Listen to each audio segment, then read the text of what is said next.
Right, I've got my hands in my pockets right now because it is winter here. Solidly it is freezing and the weather's been getting colder and colder, but good chance to get in the shed and mess around with things like this, like a project that I've been wanting to get started on for a while, and I've mentioned it previously in other videos, but this is a whole lot of parts. This is my Arian CBR 900 replica. It's based around the bikes that Nicky Hayden and Curtis Roberts raced in the AMA Formula Extreme. Some guys in America, Adam from Iconic Motorbikes, he has one of them.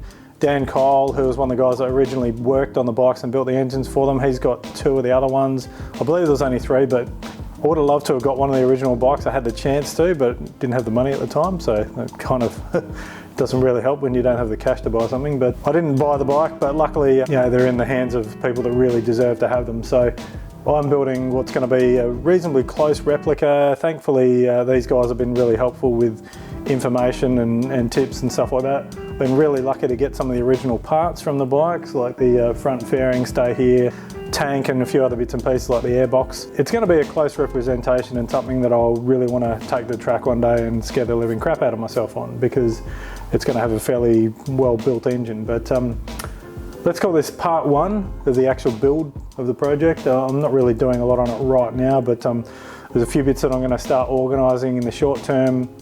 I am doing a full build for the engine. I've got a set of con rods I got sent by a company called Max Speeding Rods. They're fairly well-known company, but I want to get these rods and test them out and see if they're going to be up to the task. Going to build the engine and probably go to a larger capacity, like a 970cc, so that's going to mean having to actually send the block off, get it bored out, and then re-nickel-sealed, which I'm not going to explain all that, but it's basically the bore coating that was used back in the day by Honda and other companies. Runs full Öhlins front and rear. It's got Dimag wheels. It's got Brembo monoblock calipers, which I actually managed to get from Kevin Arian a few years ago, which was really cool. And it's got the full proper AirTech fairings, which were the fairings that were used back in the day, I believe. Most of the bikes there, I'm just, to start off with, I'm going to pretty much build the bike and put a stock engine in it with the flat slides on it, just to get the thing on the road, and in the meantime I'll be building the other engine on the side. So the goal will be to get the bike on the road so that's probably around 120 horsepower or something like that, maybe even a little bit less because I'm using a Hornet engine, and then just circulate, get the thing all working properly and get used to riding it, and then put the crazy engine in it and then scare the crap out of myself. A couple of short-term things I'm going to do is I've got a set of original Arian headers. They have got a little bit of damage on them, so I'm going to send them off to a specialist and get them fixed. Apparently you can get them looking pretty schmick again. They're just basically dented on the bottom from a previous owner of them doing wheelies and stuff like that. I also have, as you can see down there, a set of flat slide carbies. There is a set sitting on the bike already, which are going to go on this, but the other set is going on my 92 Fireblade, which you would have seen in previous videos. So I'm going to make a few changes to the 92, put a set of headers and some flat slides on it. The other thing I'm doing is I do happen to have 3 Arian mufflers. All 3 of them have got damage on them, which is a bummer, especially on the original tags. So I'm actually working with a company to try and replicate those tags, just because the original ones are impossible to get. Gonna basically restore the mufflers. A guy called Travis in America, he's done a few already, and he offered to do one for me, but I thought it'd be kind of cool to do my own. So maybe down the track I might send him one of the other ones or something like that. But hopefully in the not too distant future you'll start to see some updates on this, and as my shoulder recovers, because I still haven't been to the track since I broke it, but as my shoulder recovers more and as the bike starts to progress, I'll have this one and the one in the background back on the road, and I'll be able to sort of get back to the track again and start circulating, have a bit of fun. But lots to do, but it'll all be worth it. Oh, and just a really quick one, I'll put the link below. If you are, and only if you are, a complete and utter nerdy CBR 900 head like myself, there is a group dedicated to just us weirdos on Facebook. We're basically being a bit pushy and kicking out anyone that doesn't talk about CBR 900s, but it is purely a really good group that we've got going just for people who want to share their bikes or need information, or they're trying to find a problem and stuff like that. And there's a lot of guys in there that are really clever with CBR 900. So, whether it's myself or some of the other guys, if you are a 900RR guy, and that's 92 to 99, jump in, link below, and we'd love to see you in there.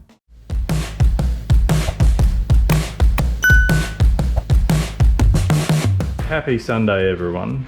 Now I'm in the shed and I'm doing a bit of stuff because right now I have... No, don't worry about that. We'll get to that later. There's actually some really good news happening with the ute. I'm just tinkering around with it, getting things ready, but said I'm going to keep going with the Nicky Hayden bike and, well, Arian bike, Nicky Hayden tribute. And a couple of really cool things going on with that. I'm working on the fuel tank right now. As you might have seen before, it's got a hand fabricated tank on it that was built back in the 90s by Arian or someone for Arian. And I'm just getting the tank ready to strip it down so that we can start repairing it. It's the Newton company here out of the UK, I believe in Essex, Colchester way. And this is the brand new fuel cap. All beautifully made, old school style cork gasket. Same as the original one. This one's, you know, got a bit of wear and tear on it, which is pretty cool. This one's all brand new and sort of like a silver look, so I might sort of give this a bit of a weathering look about it, but same deal. Now, I can't really show you this right now because I'm doing this one-handed, but these actually have a nut on the inside of them, which is kind of annoying, but I guess that's just how they did it back in the day, and that's how the Newton cap comes. But what I've been doing is been going in there with a spanner, or a wrench for you Americans, to undo them. But the problem is that if you drop that in there, then it's a pain to get out. So it's got a little tether on it. That way if you drop it, just get it back out again.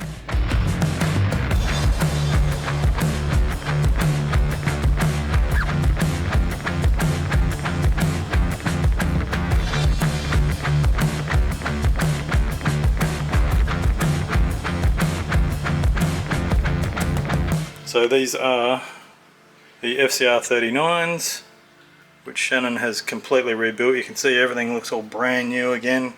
They're all Cerakoted in black, which is super cool. And yeah, compared to the other FCRs, they are very good. So I think I just need to replace the accelerator pump because we just couldn't get that at the time when he was working on them. And then unfortunately I'll be taking these off because the airbox goes onto the other adapters I've got. But that's one part of the equation. The other part here, thanks to Spalders. So Neil Spalding, a man with a huge reputation in motorcycle racing industry, MotoGP, all that sort of stuff, Sigma racing clutches, or Sigma performance. I have one of these in my other bike. It works like a charm. It's been there forever and just wouldn't ride without it. And in here, underneath this, is the Nova Racing gearbox. Very sexy bit of gear, no pun intended. And then up in the mezzanine I have other bits and pieces. Cylinder head, which will get completely rebuilt, and get some big cams put in it and so forth. And yeah, all the fun bits. But what I'm working on right now is I have, as you would have seen in the other video, rebuilt an Arian muffler. This one's sort of semi-done. It's all sort of fitted, so the ends are fitted, the perforated tubes in it, and I'm just got to flare it out slightly in the end, but that's all done. I just need to put the holes in it and then work out where the Arian tag goes, and then build a replica of the original Arian bracket there. So that's not the proper muffler clamp either, that's a piece of crap. So I was just seeing if that was actually, anyhow, this is the proper one. So, and this is in pretty good condition. But still got to finish off the subframe. I did get that rear hugger there, but I'm not really happy with the way it fits. It kind of flexes awkwardly when you try and fit it properly, so unless I put all sort of spacers and stuff there, I might end up getting a fiberglass one. It's got the Öhlins rear shock and forks. They'll all get set up once the bike's all done. Got the Dimag wheels in it. But getting over to here, once I get the carbies sitting in the bike, I'll have the airbox all ready to go in.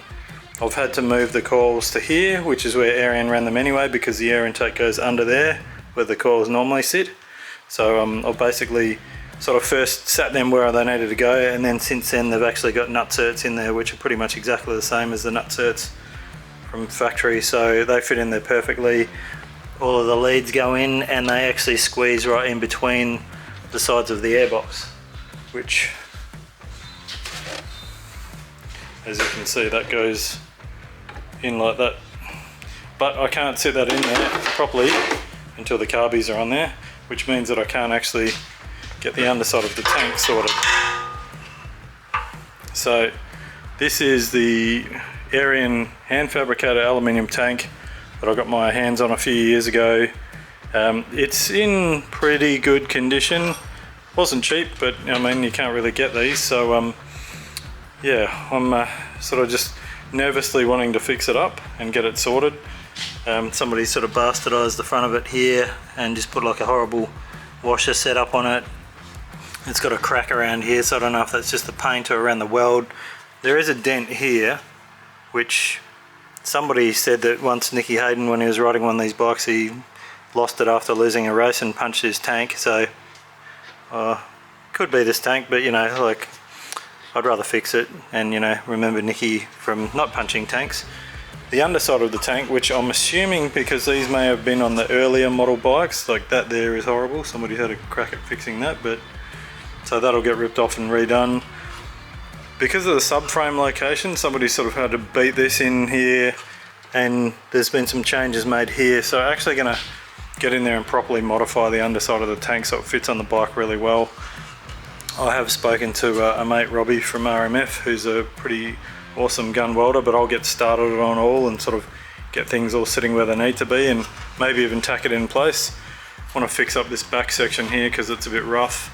So the two things I'm going to probably do today, thanks to the guys at Motorsport Connections, when I got the tank, it just had the outer ring of the filler on it, didn't have the actual cap. So I managed to, thanks from Motorsport Connections, just sending Shane a photo there. Got a brand new Newton cap here. So, and it's the exact same size and spec and everything like that. And so that'll go in there, and may even sort of weather it to suit later, not sure yet. But what I'm going to do is, because these ran a nylock nut underneath, which was an absolute pain in the butt to get out, I'm going to not use nylock nuts. I'm just going to clean up the rough edge of the paint here now, and then I'm going to put this on with a cork gasket, just seal it down just enough so that it seals the tank. Going to seal off this bottom pipe here just with a bit of hose and a bolt in it, and then this tube here, what I'm hoping to do is to get the heat gun and really carefully heat up this part of the tank, and then put compressed air in it, and maybe at least try and get that dent out without having to sort of force it out. So wish me luck.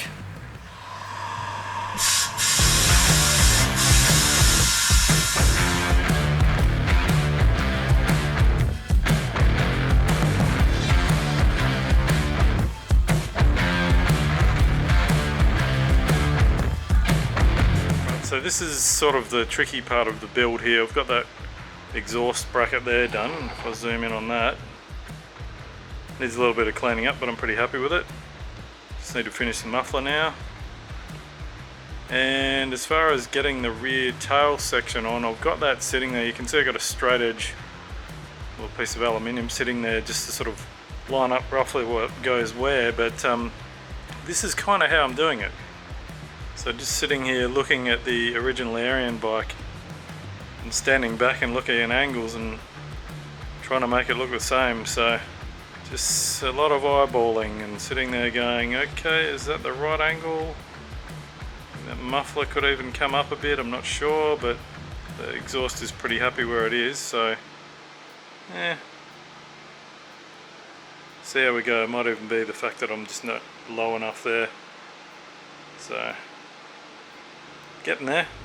Okay, so I've just switched to the GoPro, just cut a rough idea of what I want. These two angles, because these bars are going to go up in here, here and here, so sort of eyeballing to get it to work, but I'm going to try and sort of tack it in place and then get all the angles straight once I've got the actual subframe off. Sorry, the tail off, I mean, so yeah, let's give it a crack.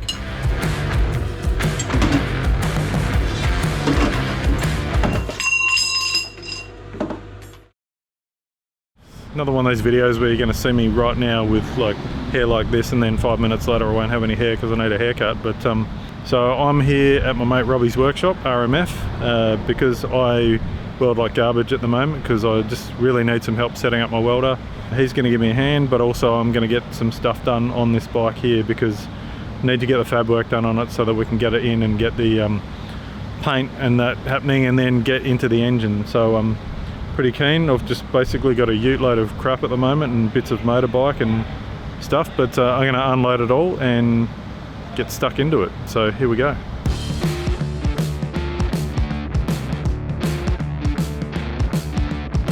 My horrible welding, which I need to fix, which will get sorted. Need to cut that off and start again. Also need to get rid of that. That's just an interim thing.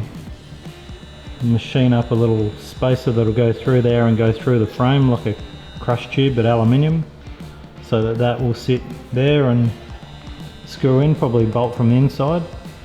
That way it's more secure because it'll have a nylock on the inside. But just lots of little things to get done. Even these steering stops here, these need to be lower because the actual steering stop on the frame is lower. They're just an interim thing I just made up for then. So yeah, little bits and pieces, and then work out what to do with this front. So here, this is just a cheeky knockoff one. I may use this and modify it, but may also change it. And if you hear that, that's Robbie out there working. He's doing some tubs in a Falcon ute. We'll go get a shot.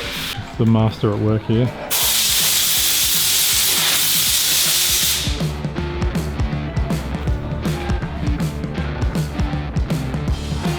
Not meant to video me, mate. So come on, smile.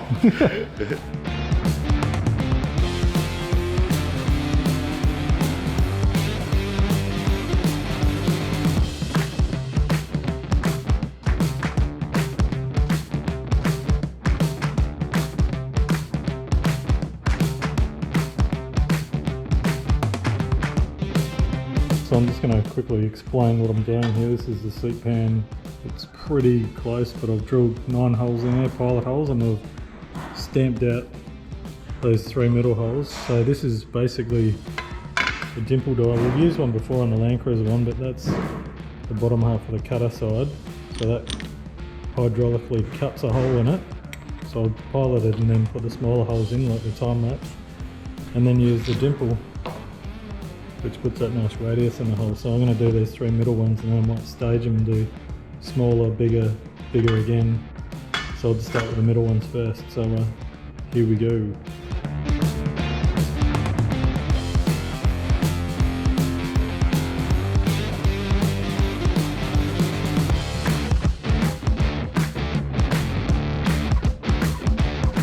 There you go. So that's pretty good. I mean, it's always going to be hidden away anyway. It's going to have a piece of foam on it, so it didn't have to be absolutely perfect. But lose a bit of weight, add some strength, because the dimple die will add strength. I'll just get in there and give them a quick clean up with a deburring tool, but they're pretty good. So that's that, and there's the leftovers. Nice. And that's what it looks like when a pro does it, but this is much thinner aluminium too. So.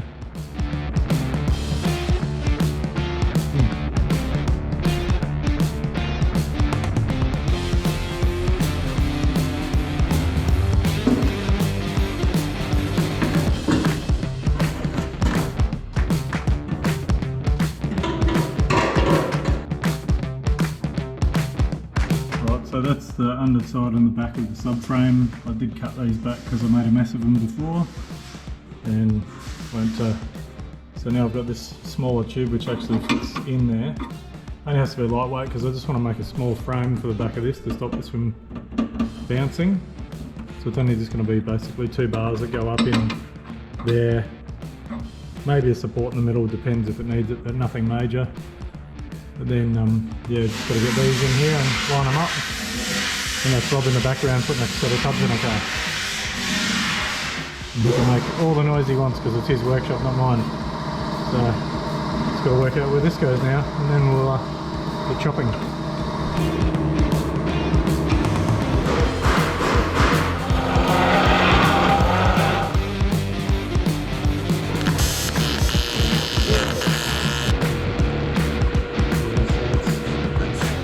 Okay, day 2, wearing my Fearless jumper, thanks Alan.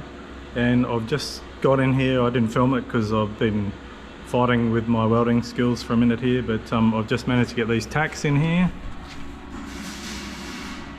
So I've got 2 smaller upright tubes that come back into here, and another bar across in here, but that's not getting tucked in just yet because I'm now going to take off this tail and then make sure these are all nice and lined up and even height, everything like that. That's why it's only tucked on one side, so I can still move it around and manipulate it.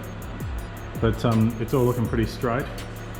And then once I get that done, then I can, yeah, weld it in place, weld the back one on. I want to keep this back clean, so I'm probably just going to put a piece of rubber around there so it chocks up against a piece of rubber. And then, yeah, that'll get sheeted in so I can put all the CDI and quick shifter and all that sort of stuff in there like the original bike did. It's not quite the same as the original bike, but the fit up's a bit different. And then also be putting some bars in from here up to here. So yeah, getting there.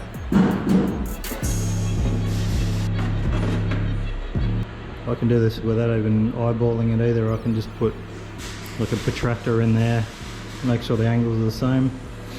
And then I've got this little piece here, which should pretty much go the full width once I get it right. So yeah, nice.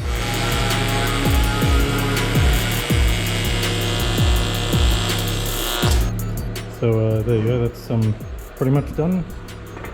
Welds aren't amazing, but they'll hold, they're pretty strong. And I've just used this very precise piece of measuring device here with a little black mark on it. And gone into there, to here, and into there, and to there. So it's about a millimetre difference, so pretty good.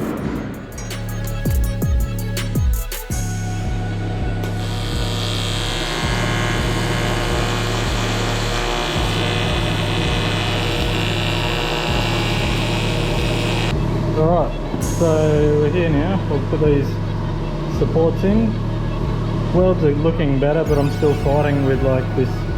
I've cleaned that edge, but there's still a bit of anodizing in there, so it's a bit hard, and I just need lots of practice TIG welding, but still looking pretty strong. Got end bits in, got the supports in, seat pans in obviously. And yeah, so now I have some LE offcuts here. So one's going to go up in the back here, and that'll go on top. And then because Rob's got a roller over here, I actually curve one and put it in here so that it's got all the clearance for the tyre. So that can come right up to the seat pan almost in there, but just clean all that up in there and stop getting up off the tyre in there too. So very cool. Nice. Oh, and yeah, big shout out to the guys from World Class. I've been on the phone to them this morning, just learning a few more bits and bobs about what to do. And you know, I've been doing all this today just with a hand control, no foot control. So yeah, their R&D guy gave me a call. We had a really good chat about some different settings and bits and pieces, and yeah, it's been really helpful. So thanks to those guys. And yeah, I'm trying to do your machine justice. No pro welder here yet. Practice makes perfect.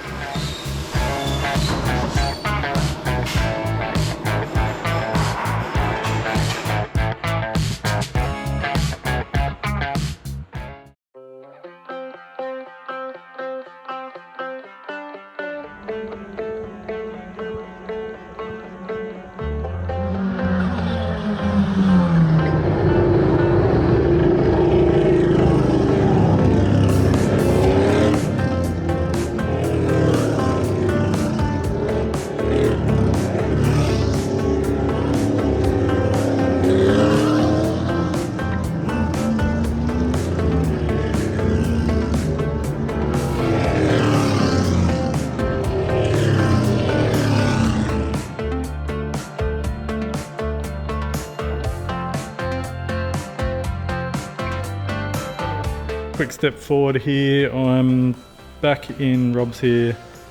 Had a few days off because of Easter, but the subframe's pretty much done. Just need a little bit of cleaning up here and there, and also just to add nutserts and bits and pieces into it, but I'm pretty happy with that.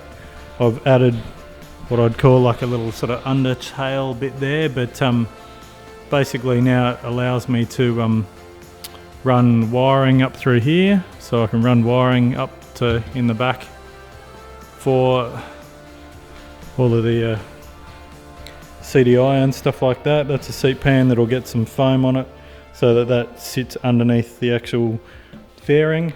And as you can see, I've got the area and airbox here. These bits of tape are just spare bits of tape I had to holding things in place, so they're not there for any particular reason, but let's move them out of the way. So this is the area and airbox, which fits perfectly under the tank. And what they did for that was originally they actually moved the coils from here to here. So I've done that, I've nut-certed the frame in here, got them all sitting in there. I've got the Dyna coils, I may or may not use them, but had them sitting there. They're pretty much identical to standard ones. I just think they've got a bit more punch. So whether or not I need a dyno ignition. Actually getting back to the subframe as well, bit of messing around with the orientation of the Öhlins cartridge here. There you go, that's my prettiest weld to date, if you can see that. So I've made just like a little scoop there that sits into, and then that'll just have a big zip tie around it. It's a little bit loose, but intentionally, because of the fact that I'll put like a piece of foam on the inside of it for it to sit in and sit there. Clears the frame just nicely, but yeah, pretty happy with all that. So yeah, just moving on. So now the tail's pretty much ready to go on, but I'm working on the front end part. Not like the real area and bike. I'm not running like a big crazy radiator that Mike and the guys built. I'm just using a factory one. It's just much easier and probably a lot cheaper and less time consuming. So I've made the straps to lower the radiator there to accommodate for the air intake to go over the top of it. A couple of small changes to the air intake. It was a bit of a heartbreaker having to modify that area and air intake, but you know, you live and learn. So now I'm just at the point now where I'm going to be able to lift the fairings into place and get them all fitting around the radiator there. Good thing is that's the sensor for the fan there, so that's what switches it on and off. But just generally on the race bike, I'll have a fan switch. So I may move that to the back, because then you've got that as a backup. If you forget to turn the fan on, it'll turn itself on. But I never really tended to run one on my race bike anyway. I just had a big sticker on the thing that said fan to remind me. But yeah, getting there. And then also I've got this, thanks to I think it was Dylan over in the States that I got this from. That needs to be cut down as well, because I only had like a little sort of section part of it. It was sort of just chopped about there. So I'll be using that, and then that'll just get painted black. So I don't think they had any carbon on the bikes back then. The main thing with this tank though is that the underside of it was a bit of a mess, and just probably from years of being fitted onto different bikes. So I have actually cut the whole thing out, and using part of the original one, it's going to weld it all back in, but it goes to show how nice this tank was made. This is all English wheeled, and then they've welded these side sections in, so it needs a little bit of repairs here and there. The front and back tabs are a bit of a mess, but they'll get fixed up. Yeah, big shout outs to Weld Class and also to Robbie, because I have been getting more and more in love with this machine here. It is a beast, and I'm very happy with it. And yeah, without Rob's help as well. It's just those little things about machine setup, but also Weld Class, when I rang and spoke to them and said, you know, what do I do here? They gave me some advice, and it was really good. So, yeah.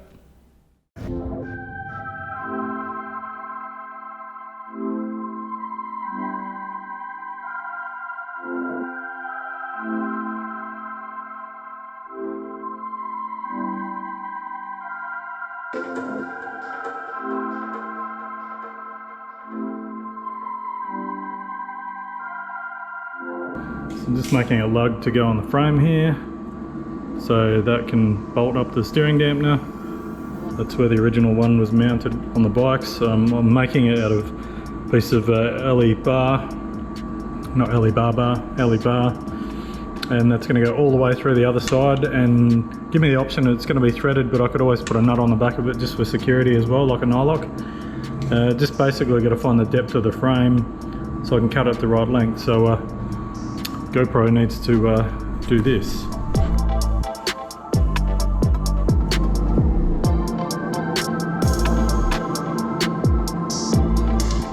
Alright, so far that's just an M6 hole I did there before, just to dummy it all up. I've still got to linish the frame really carefully with a strip disc, because it's got like the factory anodizing on it, which looks nice, but it's impossible to weld to. I'm going to start off with smaller drill and then go up to a 13mm drill. This is round about 13.1mm.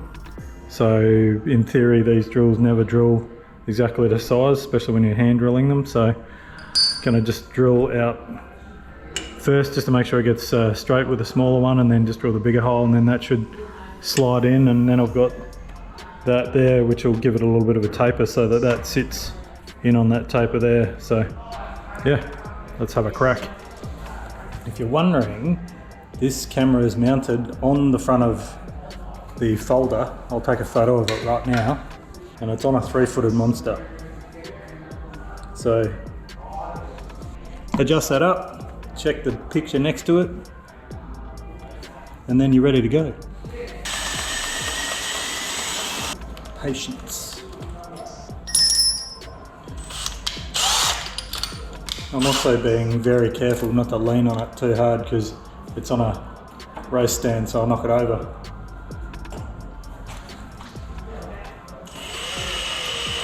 I'm pretty happy. It's right where I wanted it, on the right angle as well, because it doesn't go in totally straight. So nice little taper there. It goes in and sits like that.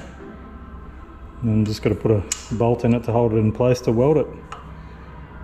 So pretty good. And I was doing that because I was actually killing time, because I was just trying to weld this plate on the front to give it a more wider spot for the front fairing to lean on.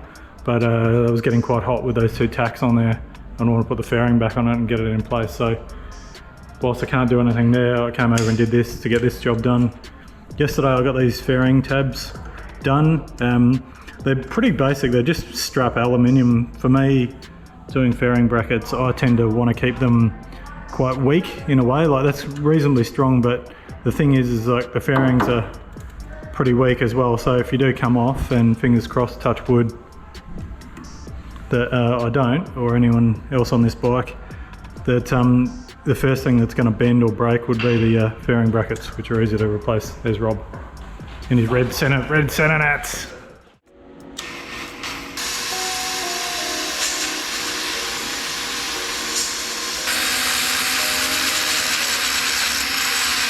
Right, so that's the fairing bracket.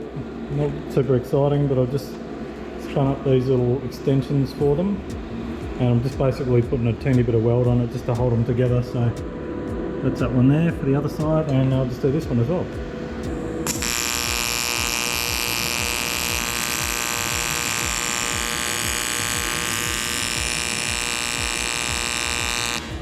It's so not ideal doing it on a wooden bench because it smells like burnt wood all the time. So I'm making some really good progress now, and I'm kind of getting excited because the bike's getting, this is me excited by the way, getting excited because the bike's starting to look more like a bike. I've got fairing brackets done, the tail's done. I'm just working on the front end now. I've mounted the front of the fairing off the front fairing stay, and I'm just doing the side bits now. The one thing I'm not doing like the real one is the front fairing stay from where the front of the tank goes to the top of the fairing, where like the mirrors would go on a road bike. Just the original one on that bike looked pretty flimsy, so I'm like, I had one that was designed for a factory application, but I'm sort of modifying it now to make it fit. And yeah, I'll flip the camera around and show you what I'm up to at the moment, so you're not looking at my fat head. All right, so it's starting to look like a bike. I don't have the tank sitting on there at the moment because I'm just not doing that part. But yeah, like I mentioned, the subframe's pretty much done.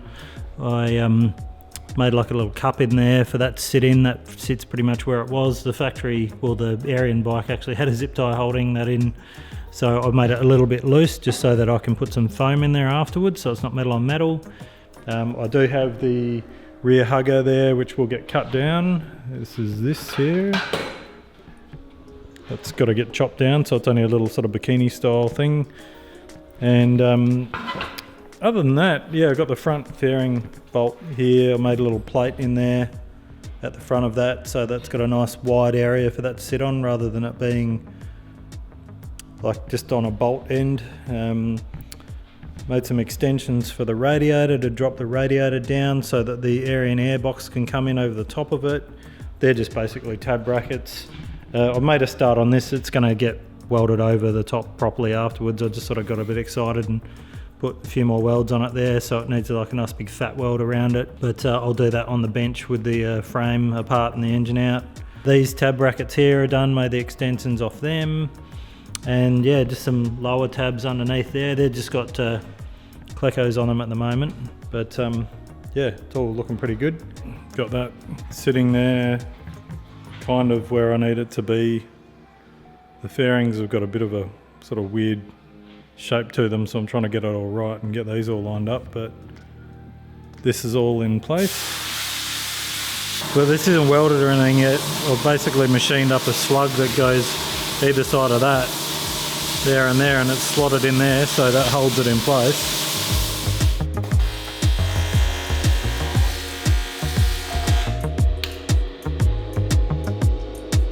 So the bike's kind of starting to look like a bike now. It's pretty good. I'm pretty happy about this. I've got this front fairing stay pretty much how I want it. The fairings sort of like need a bit of tweaking here or there, just maybe some edges, but this isn't exactly the same as the original one, which I wanted to do originally, but I just don't think I could probably make it as strong as Mike and the guys did back then. So I've used this one and modified it. It was one that was originally designed to go on a normal Fireblade, so I've cut it and rotated it, modified it. Gonna just try and finish off getting the screen sorted. I haven't filmed a lot today with the GoPro because the GoPro, I forgot to put the card back in it this morning on the way out the door, but I'm going to try and get the screen in, so I'll get the screen in and then look at cutting down that rear fender as well, so that way I can sort of sit the tank on, and then it's going to start to look like almost like a full bike, and then it's just a matter of going over some welds and fixing some things, and then we're on the home stretch, which is really good. So back to work, and yeah, we'll get it happening. I should probably mention too as well with the welding and stuff like that, I mean, I've been ripping into this, doing as much as I can, and proudly probably the prettiest weld I've done to date is this one right here. It's still not like weld porn by any stretch compared to some of the other stuff that was done before by the guys in America there, but I'm sort of relearning TIG welding. I never really learnt it properly in the first place, just did a TAFE course, and then they sort of send you off on your merry way to do it, so I just didn't do enough of it or pursue it, which I wish I had of, because I would have been much better at it. And even now I just sort of went and had a mess around and having a play with a bit of pipe here, and obviously some of it's okay, some of it's complete garbage, just messing around with different amperages and yeah, with different power settings, and then different wire thicknesses, and then, you know, looking at the inside of the pipe and going, oh, how's that working, and that sort of thing. So I grabbed another piece which is red hot, and I just went to pick it up, and so getting better, still sort of like a lot to go, because the other thing is too is that, you know, sort of half trying not to blow holes in places and trying to catch up with myself, so I've got to work on speed and consistency and everything like that, but then also working out how to do it so that I don't melt too much on the inside of the pipe as well. So the good thing is having Robbie here to help me. I just sort of ask him for tips, even down to stuff like getting the post settings for the gas settings and stuff like that. I mean, this welder's got so much awesome stuff in it. So then I was on 77 amps and I was messing around with sort of between 85 and 65 and trying different things, but even stuff like learning from the gurus about, like, you know, post gas there. So, you know, we've got 4 seconds of post gas, which I didn't realize before, but he was talking about, you know, the tungsten, and you know, saying that the tungsten can get really messed up if you don't have the gas right, and it'll just kill the tungsten really quickly. So I didn't have enough post gas flow before, and now, like, looking at that, apparently that's pretty good, having the tungsten looking all nice and pretty and blue like that and balled over. So yeah, pretty happy. And yeah, like I've said a million times, I mean, I can't thank World Class enough. This TIG is really good, and for what I'm doing, it's great. And now with this, I've literally done all the welds so far on this myself, and I've still got other bits and pieces to do, which like I've mentioned just before, I'm going to get in and re-weld this one on the bench, get in there and put like a nice big fat bead around it. And then also other things like back in the day, and this is a tip for Fireblade purchasers, but it's a bit dark in there, but The factory steering stops on the frame, which you probably can't see. I don't know if I can focus on that. In these, they actually, if you're looking to buy a Fireblade, in there on the steering stops, which I'll see if I can get to focus. If I can get in there and show you. You know what, I'm going to pause it and go and get a light. Alright, so when I said light, I was like, I'll just grab my iPhone. So if you look in here, these steering stops there, I'll see if I can lean the phone there so I can point at stuff. So the back of that steering stop has a little dent in it, which I'm just being pedantic, it doesn't really matter too much, but for anyone that's looking to buy a Fireblade, or any other bike really, that's one of the first things I ever look at looking at a second-hand bike, because if they've got massive dents in them, that means that somewhere along the line the bike's probably had a really bad crash, or it's been crashed, because it means the steering stops on the bottom triple clamp have hit them. So if I can try and get in there on a better angle and focus on that. These have only got little dents in them, so I probably won't do too much, but if anything, when the frame's all stripped down, I can get in there, linish it and just tidy them up, because the frame's getting powder coated anyway, and I've got to change these steering stop lugs there anyway. They were just temporary ones, but yeah, just a trick for people looking at second-hand bikes, especially ones of this era or anything really. But yeah, another one of Box's red hot tips, and I've got a couple of hours up my sleeve, and I'm going to try and get the rest of these things done tonight, so I can go home and cut a video over the weekend for all of my awesome viewers. That means you awesome viewers, you people watching this. Actually, so I'll be like, that means you, yeah. Anyway.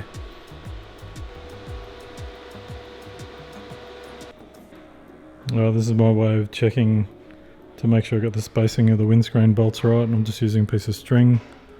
I've followed the curve of that with the piece of string, measured the length of that, divided by 3, and put little marks on the string.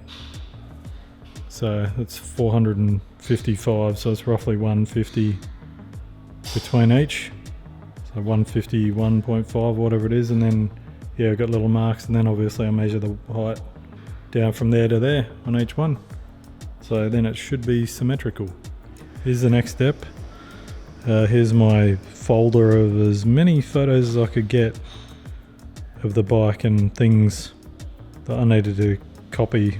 There's a nice reflection of Steve from Iconic there after they took those photos for me, but yeah, just copying things like where that was mounted, and also just looking at other bits and pieces on the original bikes. So obviously got the same airbox there, so that's pretty cool, got that. But yeah, just checking things out and making sure I'm doing it as close as I can. The one thing I'm doing right now is I'm looking for the photo of, so I've got this mudguard here, which is just sort of like a carbon look one. It's fiberglass, which is good, it's not plastic.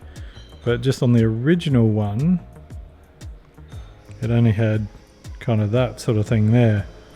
So it's kind of similar in a way. There's probably a little bit more to this one, which I'm going to leave a bit more of the chain guard style of things, because this one actually, the shape's a bit different. So if I can get them both in the same shot.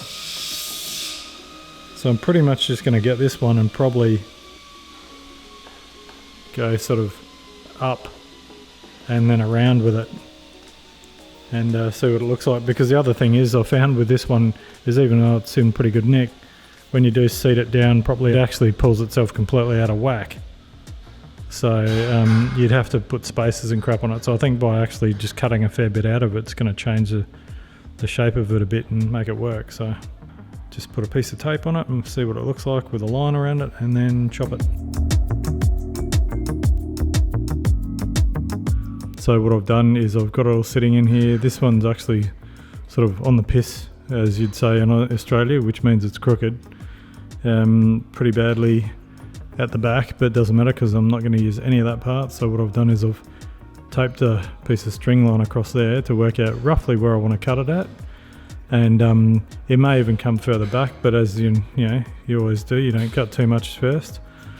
Might even come back on this angle, but I've got a string line across there. I've done a texture line across it, so it should be reasonably straight.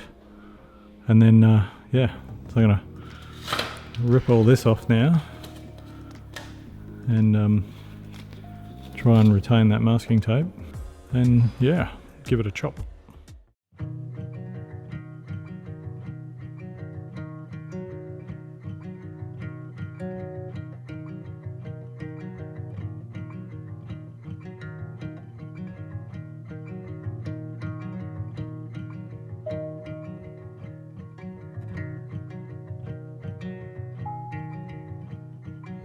Alright, so there you go. I'm going to call it at quits for today because I'm pretty happy with the progress so far.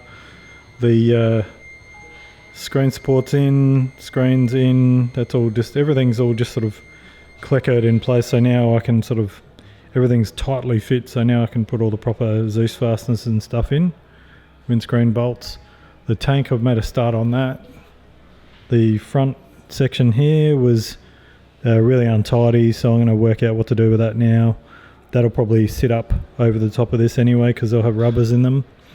This bit here had, for some reason, had a dash fitting on it, and the original ones that I've seen didn't. So that was like this dash fitting that was there. So that was there. So I just basically ran a hole saw into it. Plus there was a dent in the tank about here anyway. So now that there's no inner skin on the tank, this can actually, I've stripped that there, but we'll probably end up just whizzing the whole tank here just to fix the dents. There's a couple other sort of areas that need tidying up and the back mount, but that's all pretty good so far. I've got that pretty much sitting the way I want it to. That'll get painted black anyway, but I'm thinking that once I get it all fitted up, it did actually still need to be a bit tweaked shape-wise and sit up on this side. So I've actually got a ceramic cup off the front of a TIG welder just in there just for height reference, but to get that right. So what I'll probably do with that is pretty much like the carbon frame covers on my other bike, is I'll just Sikaflex them on, and you know, Sikaflex this on once it's all powder coated and everything like that. So yeah, muffler brackets done, mufflers sort of ready to send in now and get ceramic coated. I've got the holes ready to go for the rivets there. I've got the holes for the muffler tag, and basically I've got the perforated tube not sitting in there at the moment, but it's all fitted up and everything. So basically when that piece of pipe gets done black, then that's ready to reassemble with the new rivets and the tag and the muffler wrap. And yeah, not a lot to do, just tidying up welds and fixing bits and then doing the final bits. Still got to work out what to do with the dash, because the original dash in these is really hard to get a hold of. I did have access to one, but the guy's sort of gone AWOL on me, which is a bit of a bummer. But yeah, and then just getting everything sorted, and while the frame's all off getting powder coated and the fairings are all getting painted, then that's when I'll start to think about what to do with the engine, because I do have a few of the parts for the engine so far. And the other thing is too is a wiring loom. I do have a Mint 98 Fireblade wiring loom. I've done a few wiring looms for these now, so I'll pretty much just get the loom, strip it out, and then just keep the real necessity parts in it. I may even, just depending on costs and stuff like that for the meantime, I might even just put a 98 Fireblade dash in there, because they are quite sort of slim and it'll fit perfectly in there. But it would be nice to get the proper stack dash in there. But yeah, we'll see how we go. I mean, it is a replica bike, it's not the real one, so but it's starting to look like a motorbike now. So yeah, and big thanks to that dude out there for letting me use his workshop. Robbie's a legend, and he's been super helpful with showing me what to do with the TIG welder. So still no expert yet, but getting there. Right, so there you go, that's me done for the night, and big thanks for watching.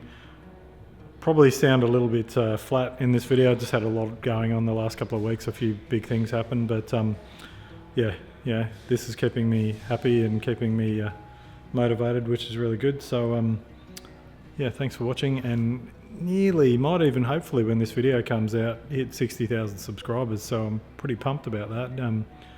As anyone who's starting a YouTube channel knows, it's a massive effort to try and get even 10,000 subs, so yeah, it's tough, but yeah, we'll get there. Maybe 100,000 one day, that'll be awesome. So yeah, keep pushing, and massive thanks to everyone that's been so supportive so far. So yeah, you rock.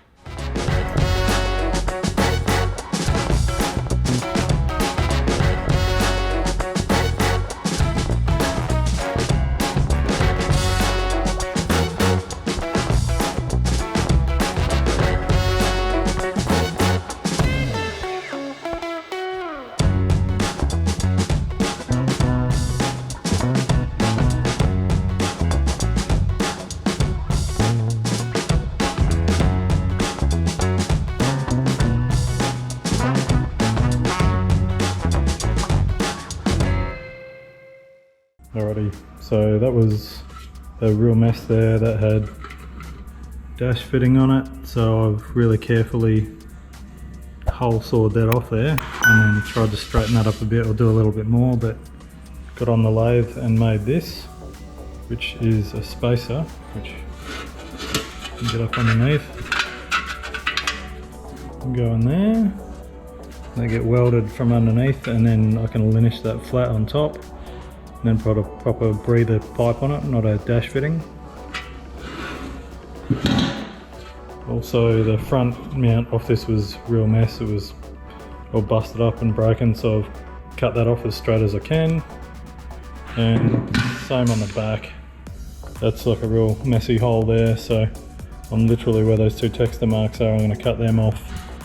And I'm going to be using this piece of plate here, so I've relieved this here so it fits around there, which is the original tank bolt, and this plate here sits under here, so that will go, so this will sandwich onto there as well. But yeah, then basically the tank can fit in there nice and perfectly. Probably put a bit of rubber under it or something like that, so it's not hard mounted. Getting there, and I'll do the same thing here. I've also machined these out like factory and put grommets and bolts in there, so it gives a bit of dampening in the front end, so this isn't all hard mounted. So bit by bit, I've got some other bar stock here that I'm going to use for making up the steering stops and some other bits.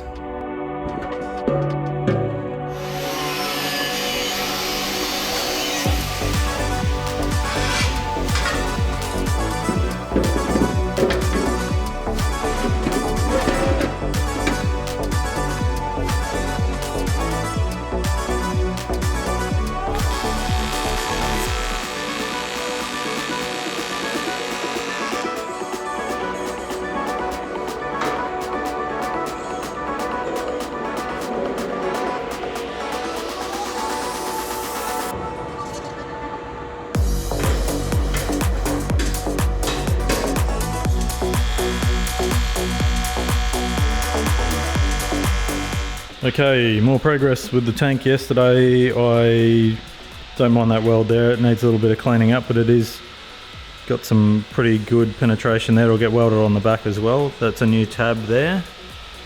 It was just, there's a lot of crap in between the layers of the aluminium, which was making it hard to weld. Had a bit better time on the front one here, so that's pretty good for me so far. And the tank, as you can see, was never really symmetrical, so I'm sort of going to have to trim that along there and there just to make it as clean as possible. And the tank's definitely not symmetrical anyway. It was handmade, but it looks pretty close gap-wise on both sides. But yeah, definitely being a handmade tank, it wasn't symmetrical.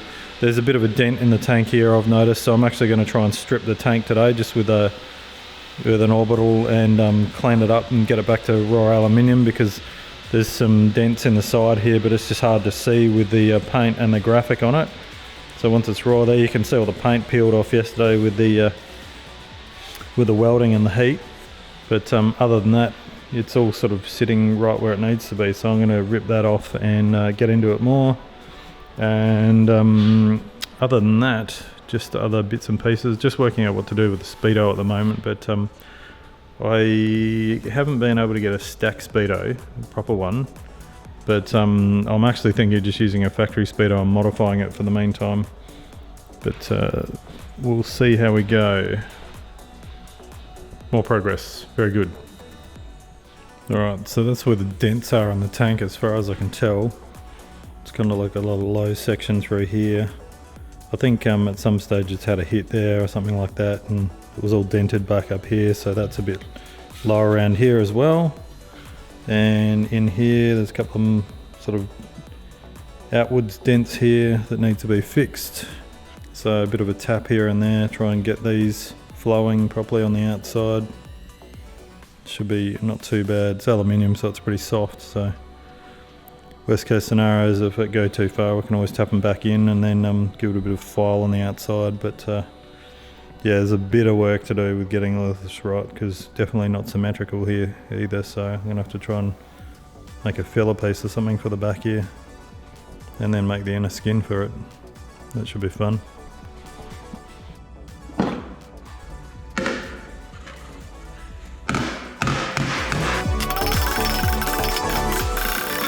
We couldn't get the hammer in there. I'm like, hang on a minute, that's a good hammer. Oh, totally. Yeah.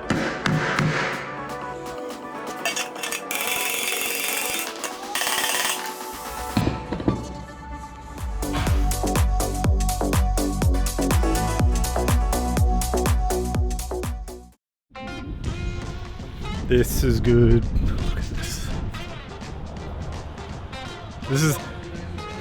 This is the non-superstar that does superstar cars.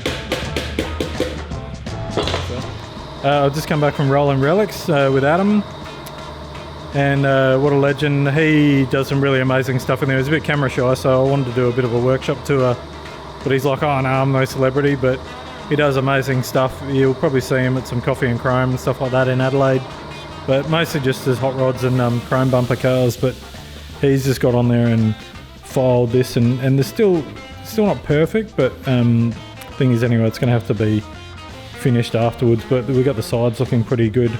There's little low spots here and there, but we can just fill them later anyway when we go to fix it up. But it's much better than it was.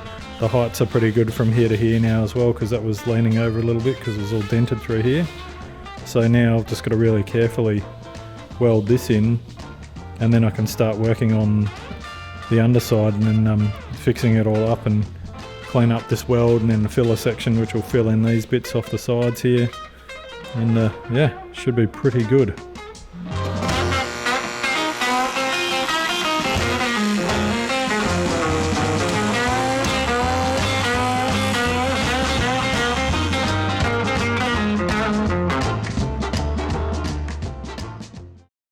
Okay, so that's the inner of the fuel tank, the bit that fits over the airbox, the front half. And I'm just trying to work out exactly where it's going to fit inside the tank.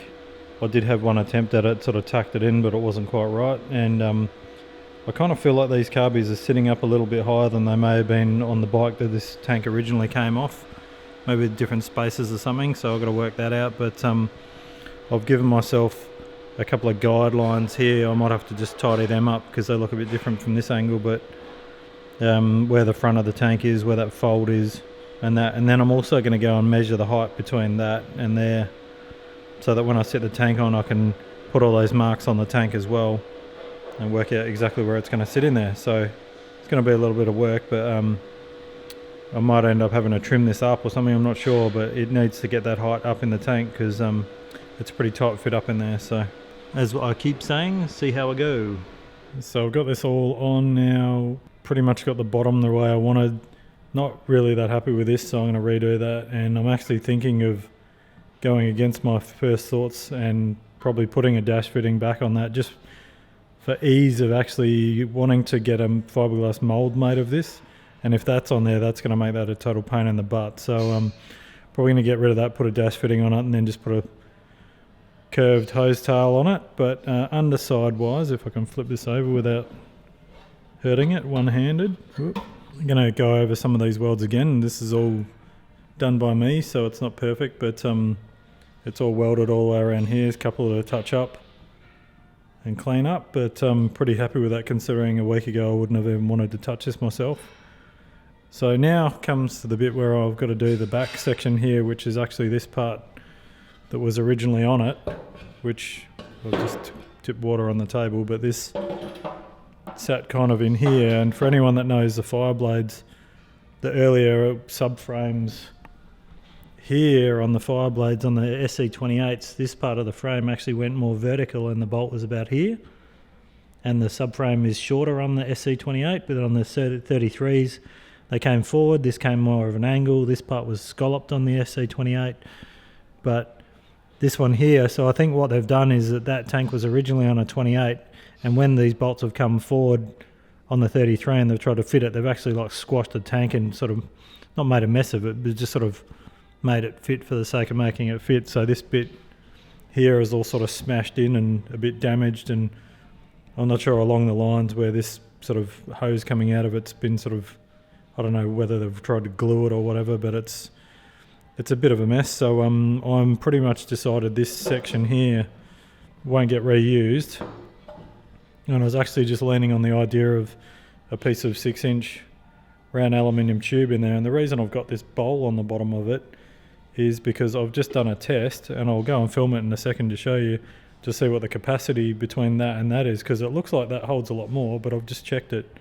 and it's pretty much identical. Like if I've got that slightly curved bottom on it, so I'll better find some sort of aluminium dome, even with, I mean, that's probably only, I don't know, 100 mils or something like that in the bottom, so not very much. So even if I went for a flat bottom, the capacity is not really going to change at all, and it actually gives me more space down in the bike. That'll go down further, but gives me more space down there for stuff like fuel pumps and bits and pieces, because I'll probably will have to run a low pressure fuel pump in there. So yeah, that's pretty good. And yeah, I think that'll be quite nice, because that means I'll just be able to make a nice flat plate there, put a 6-inch hole saw in it, and then sit that in there. And this will actually, my personal thoughts is that this will actually sort of serve better as a, I mean, not that I really need a swell pot in there because it's going to be carby and just drawing fuel, but better than it sort of sloshing around in a big area there just with one feed on it. I could even put like a tapered bottom in it, but and I can also put a baffle in there if I want, so that the fuel doesn't splash up.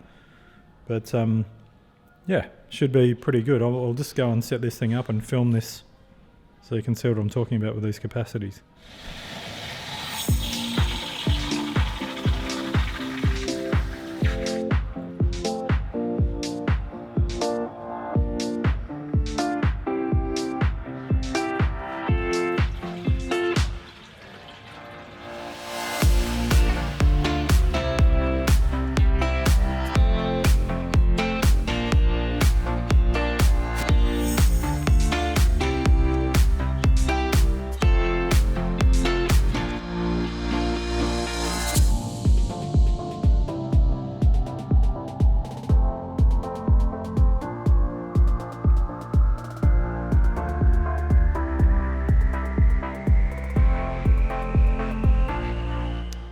So there's the rough cardboard template.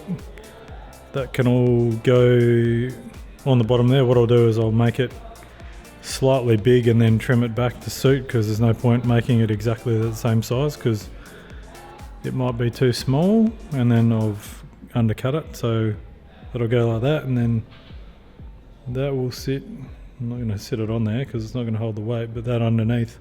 So that'll go there, and obviously we'll fill the bottom, put it like a curved or a flat bottom in it, something like that, and then a fuel outlet. Depending on how much room I've got back to the carbies and that, I should be able to sit it in there. But what I can do is I can get that plate set up, tack it onto the bottom just so it's sitting there. Yeah, and then I can actually just sit this inside the frame and then work out roughly where it goes and put a texture mark on it, because you can reach in through the frame.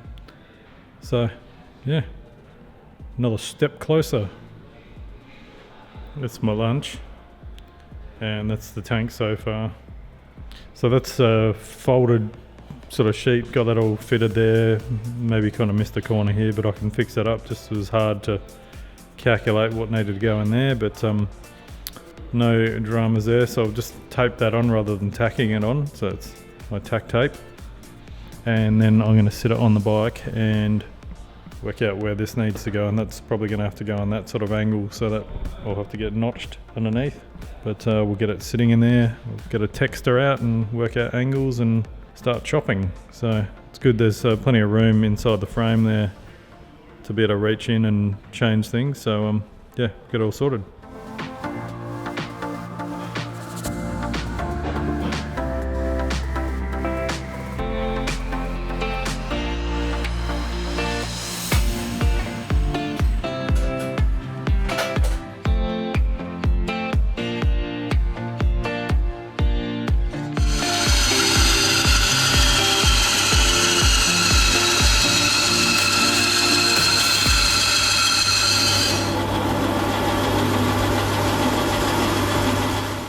Okay, so that's all on an angle now, and that can sit roughly there, and that's going to give lots of clearance for other stuff like fuel pumps and things. So what I'm going to do now is we've got this marked here, and I'm going to put a big massive dimple die here, smaller than the diameter of that, and then it'll give like a baffle there, but it'll allow the fuel to drop into what's effectively like a swell pot. So let's get that done.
The tank's pretty much done, just got to weld a dash fitting on here. Originally I was going to put a hose tail on it, but because I want to actually take a fiberglass mold of this, realised it was going to be a total pain. Also earlier on you should have seen there's like a box built under the tank. What I've done instead is, mind the noise, is built like a tube style sump in the bottom of the tank. It's a bit hard to do one-handed, so I'll put this on the bench and show you. Capacity wise, it's very close to what was originally there anyway. That's basically going to have like a fitting or something like that, or maybe I might even see if I can find a Suzuki style vacuum fuel cutoff there, which would be perfect. And then that's all sort of done there. We're going to leak test it as well, that way I can go over and, you know, touch up any welds that might be leaking, because, you know, novice welder here. But I'm pretty happy with that, considering I haven't done much TIG welding in the last 10 years. So, and before that I was no guru at it anyway. So if anyone's watching this going, oh, that's crap, I mean, I'm pretty happy with that, to be brutally honest. But yeah, if anyone's watching this thinking it's, you know, should all be weld porn, it's me doing it, and I'm no welding expert. So I'm very happy with the result of the tank so far, and can't wait to see what it looks like all epoxied up and tidied up. Aside from that, yeah, pretty much got all the fairings mounted. Got a few little last minute changes to do here and there. Also, because I haven't got the stack dash for it, I've mentioned before, I've actually done this, which is I've got a 9899 Speedo, and don't mind that being silver, but that's just aluminium. I got an aluminium tube, made a circle for the top of it, welded it all the way around, and then I put it in the lathe and sort of cleaned it up as best as I can. And also where the indicators and the high beam was, I've got 3 little toggle switches here, So, because obviously being a race bike doesn't need them, but if I can sort of separate this one-handed. Yeah, so I've got this, originally I was trying to use the plastic, but there just needed to be a bit more clearance for that toggle switch in there to sit proud of what's still there for the speedo, because obviously being a race bike, it's not going to have a speedo, so that sits just up a bit now. Means I can put other stuff there as well, but it's got a bit of clearance. Probably glue that in and paint that black as well, but yeah, now turn that into like a race bike speedo. So still going to have an odometer, which is pointless, but at least I know how many Ks I've done at each track day. So yeah, pretty happy with that. Look, there's Robbie. He's under his 7th litre of iced coffee for the day.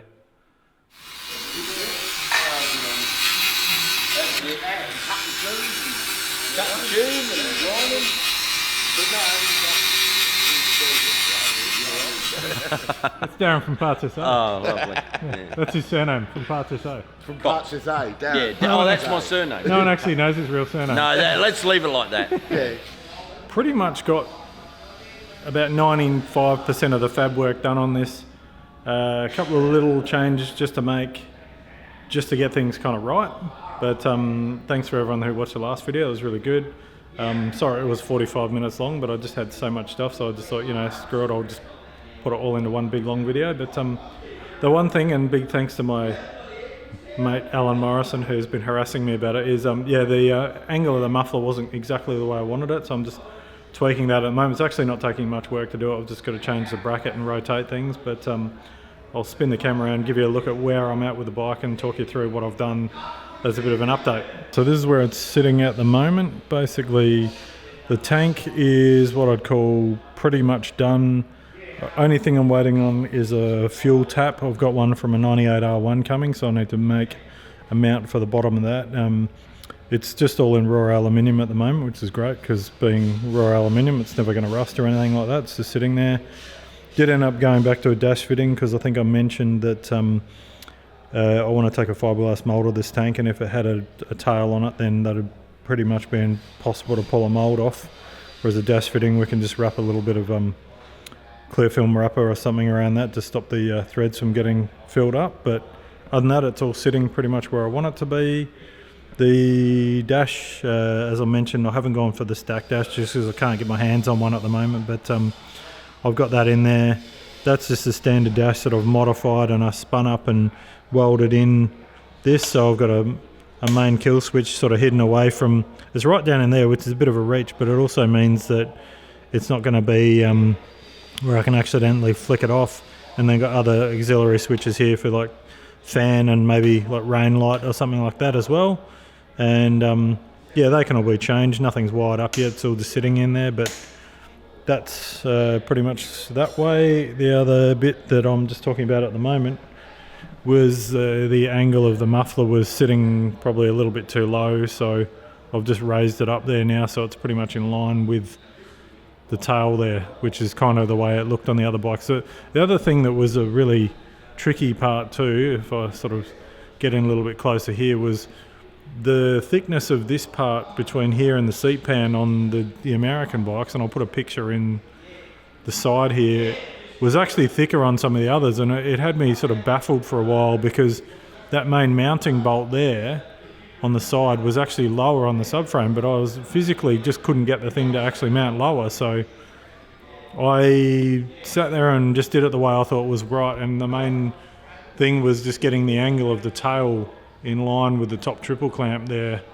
So that's how I sort of set it up, and now I've got the muffler kind of sitting where I want it to be, so I'm going to actually modify that bracket there, spin up a couple more top bits for it, because the other ones they're a bit far gone to be welded onto again, so I'll just chop them off and start again.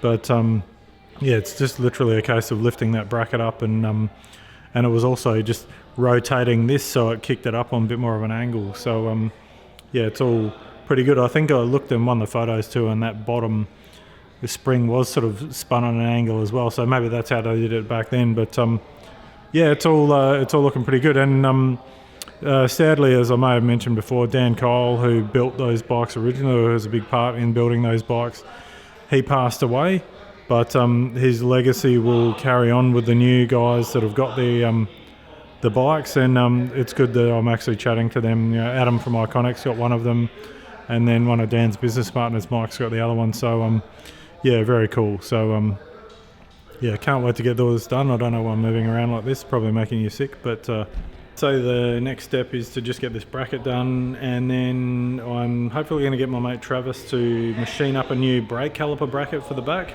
So I've got to source a caliper, some sort of Brembo caliper for the back, but then I can do the underslung caliper like the original ones had. And yeah, other than that, I mean, like I've mentioned in the past, it's not going to be completely authentic. The old ones ran no starter motor, they ran no stator, obviously for weight reasons, so they were a total loss system. But just because this bike's more going to be for display purposes and riding at events like motorsport festivals and stuff like that, I want something that's just easier to sort out. So yeah, I'll still have a starter motor and a stator and stuff like that in it, so it's a few kilos, but because I'm not going for any records or any titles or anything like that, yeah, a couple of kilos won't hurt. But on the outside it still looks a piece, so yeah, but very happy with the progress so far. Alright, red lights on this time. I'm actually recording, so it is Saturday and I'm not on the bike today, obviously. I'm at Bathurst, at the Bathurst 12 hour this weekend. It's Saturday, so obviously the 12 hours tomorrow, but today we've got support races.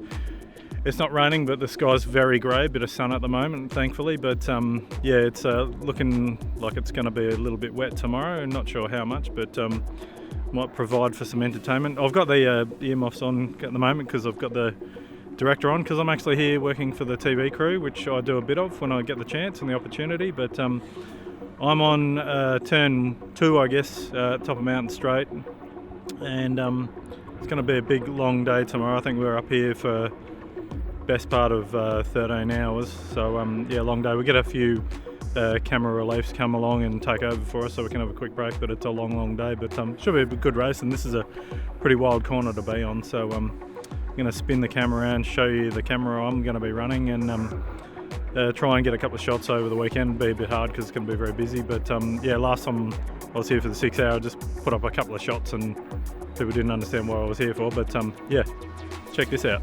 Yeah, so I'm here, and this is Mountain Straight. So if you know Bathurst, Mountain Straight's pretty wild. It's got a big hump in the middle of it there where they get a bit light. Come up here to effectively what's turn 2, and then this is my camera right here. So I've still got my comms on, so you can see this curly cable here to my head, but that's the shot. If you can see that, I don't know whether or not that's picking that up, but yeah, basically I'm getting them coming into this corner and then out here up into that big fast right-hander, so, and that goes up to camera 4. But yeah, be a pretty busy spot, especially on the opening laps where there's like tons of cars coming up, but should be pretty good. This is a pretty good spot for photographers too, I'd say, but as you can see, that's the track there, and that's bottom of Conrod Straight going into the Chase and the hotel there. So yeah, pretty iconic place. If you've never been to Bathurst, I suggest you do, especially if you love cars. So, but yeah, really nice. It's just a really nice, calm, cool day today as well, which will be good for some fast times, and hopefully with no rain, the track will be pretty quick. So yeah. Anyway, I better get into it. We've got lots of stuff to do and check cameras. So yeah, see how we go.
thankfully I don't have to shoot for 12 hours continuously. This is Riley, the relief cameraman, so I'm just on a 20-minute break at the moment, which is amazing.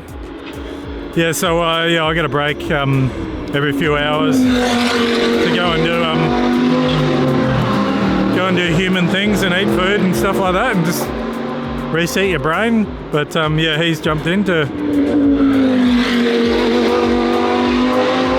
take over for a 20-minute stint. Sorry, I keep pausing because the cars are so damn loud, but so if you can see, I don't know, that's the monitor there. They're pretty good monitors on these cameras.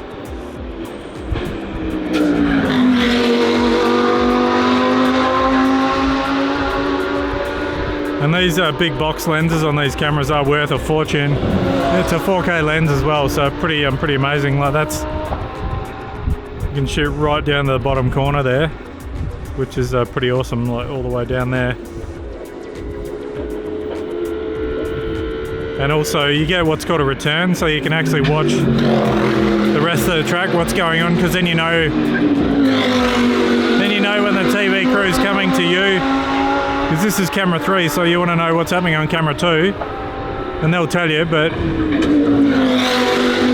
need to be ready to go.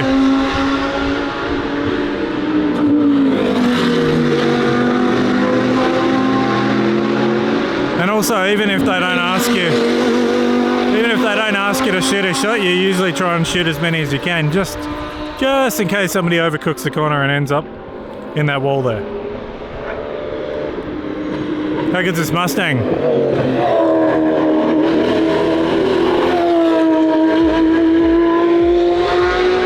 Alright, well, I've still got another 10 minutes up my sleeve, so I'm going to sit down, grab something to eat,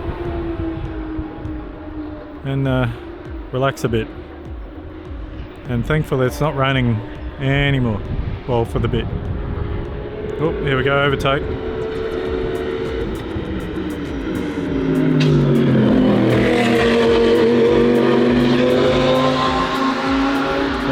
I think that was Shane Van Gisbergen. Alrighty, back from Bathurst now, and I'm here at Robbie's shop again. The boys are out there messing around with Adam's ute, bending some tubes and stuff, but I'm in here, and this came in the mail this morning. That's a 98 R1 fuel tap. I actually didn't look as good in the pictures, and it's actually come and it's in really good condition, so big thanks to the wreckers that sold that on eBay to me. But I do have a rebuild kit coming for it anyway. But just out of this big sheet here of that 6mm plate, I just happen to have one little offcut, which is absolutely perfect for what I need. That's going to go on there, and then it'll get drilled and tapped and everything like that, and then that'll get welded onto the tank. So I've worked out that that's going to fit perfectly up under the tank. It'll sit at the back with a fuel hose coming out the back of it, and then yeah, obviously then it's in the right spot for where the fuel's going to sit, and obviously on acceleration, that sort of thing. But yeah, pretty happy with that. So I'm going to get going with putting that in the tank, and then yeah, start drilling some holes and get back on the welder. Because Bathurst was a very long weekend. It was awesome. There was some very cool cars there, but was pretty exhausted yesterday, so it's nice to be back in here working on the bike again. It's bloody noisy out there. No, you wait till you see this car, it's so good. I'll put the Instagram link down the bottom for Adam's Instagram, who owns the car, because yeah, he's been posting up updates on it. Very cool.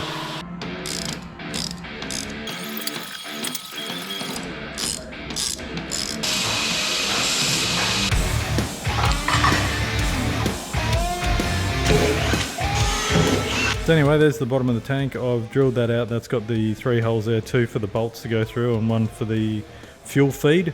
This is my little metal plate. I'm holding this with a rag because I've just hit it with metho just to make sure it's all clean, but I'll probably have to metho it again, because basically that's like a nice thick plate that's going to go under the fuel tap, and then it's threaded to hold it in, and then I've got them just slightly big enough for that to, it's tight fit, I'll tell you what.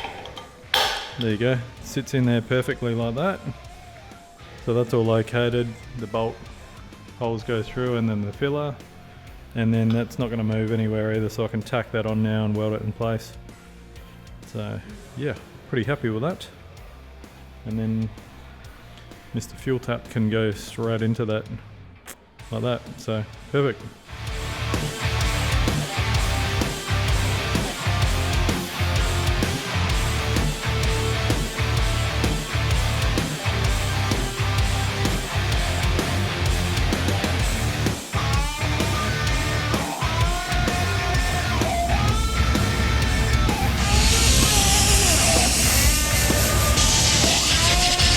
Alright, zero pressure leak test. So full to the brim with water.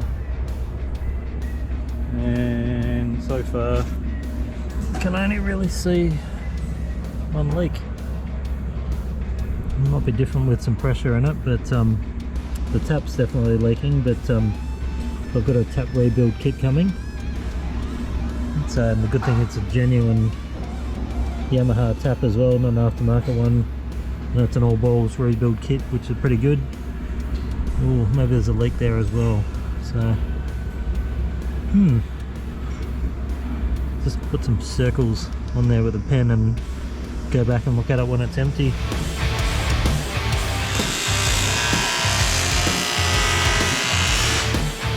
Right, so sadly today I'm taking my bike home because it's actually been heaps of fun hanging out here with Rob and learning a bit more about welding. I'm going to show you a bit of a sneak preview of what he's working on at the moment for a customer. It's actually a guy I know, and a very, very cool little car that's going to be hopefully out later this year, the progress that's happening with it now. But I'll show you this, and I'm going to show you what the bike's looking like now, and load it up, get it home, and then start pulling it apart so I can start getting the paint happening, and then also start looking at what to do with the engine. So yeah, check this thing out. So this is Adam's Morris Minor Ute, or what's left of it. This is the body shell, known as Tantrum.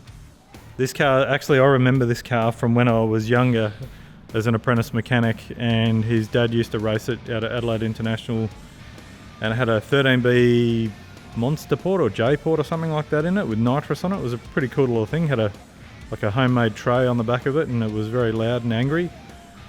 Since then he's basically brought it to Rob, and this is happening. So I won't go in too close because it's still unwelded, so it's all just tacked together, but yeah, it's amazing the way this has come together. It's obviously upside down right now because it's just being put onto a rotisserie so it can weld all the underside of it before putting it back on the jig.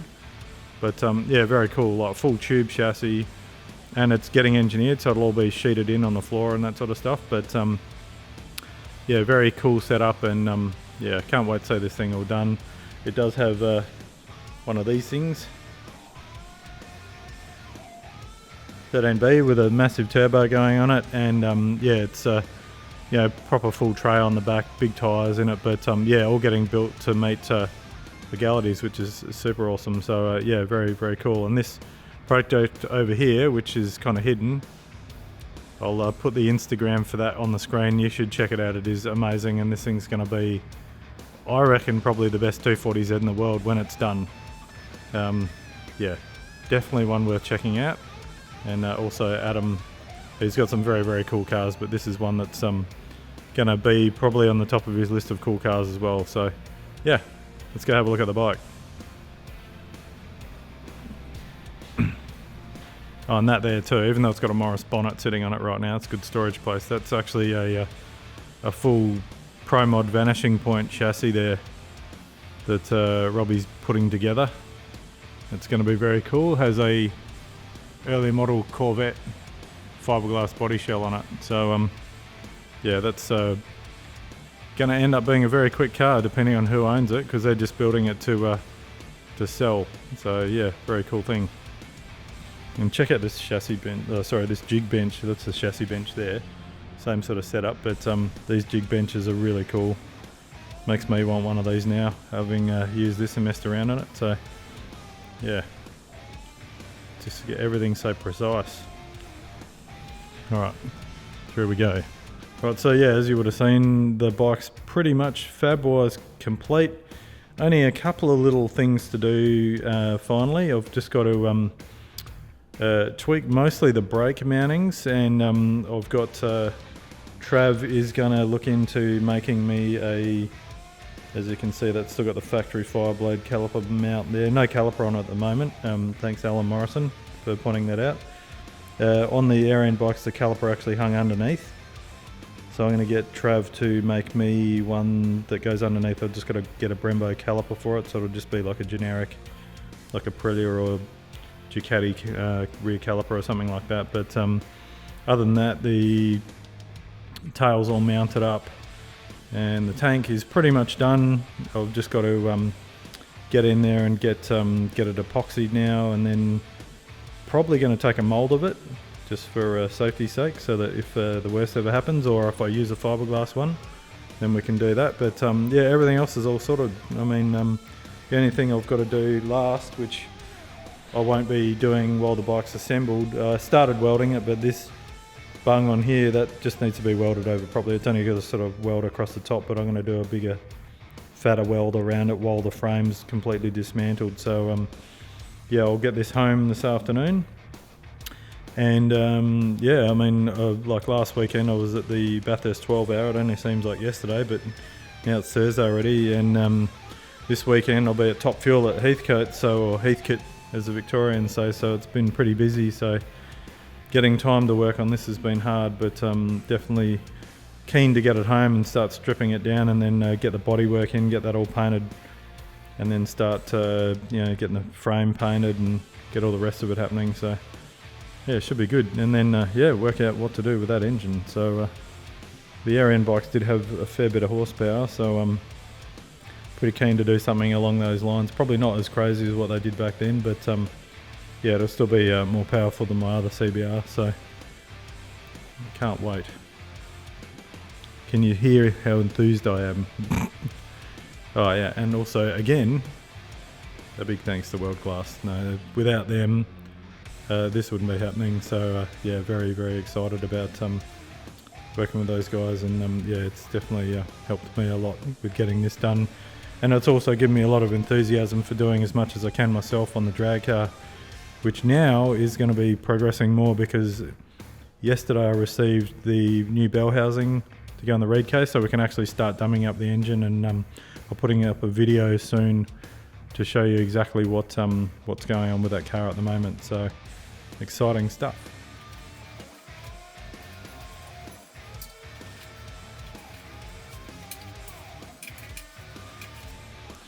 There you go, the whole TIG fits into that bag.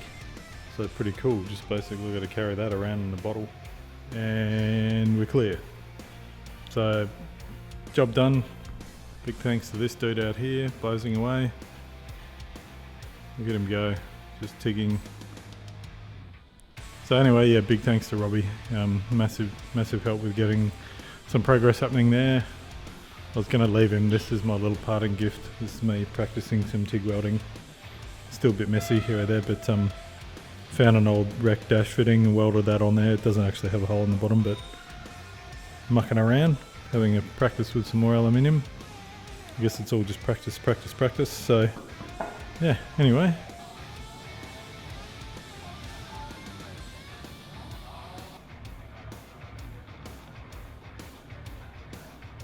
There is the Blaze Master. You can There's a few pearl ones.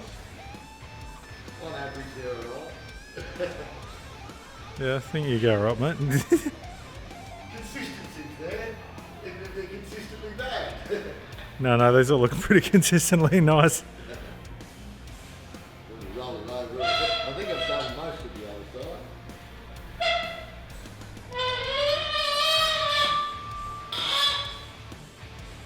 Yeah, so knock all of those. Yeah. Put these guys here.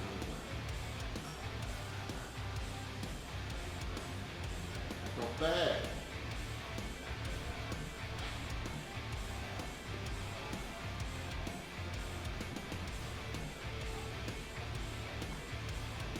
One dad short.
down a 5% battery here, so messing around with heaps of different settings with Rob, playing with high hertz, low hertz, high amps, low amps, cleaning or balance, high and low, and just messing around, and then basically just smashing out heaps and heaps of little bead welds and stuffing around, wasting a bit of welding wire, and yeah, but it is very good. What do you reckon, the welder, Rob? Yeah, I don't mind it. Nice steady arc on the AC side. Anyway, I didn't play on the DC side. Oh, DC's next week. Yeah, no, very good. It's freezing, I'm going home, I've got to pack this up and get ready to go away. But yeah, this weld is awesome. So I'm really looking forward to actually using it rather than doing test welds on it.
It's not perfect, but it doesn't need to be because it's just literally supposed to be replacing a threaded rod.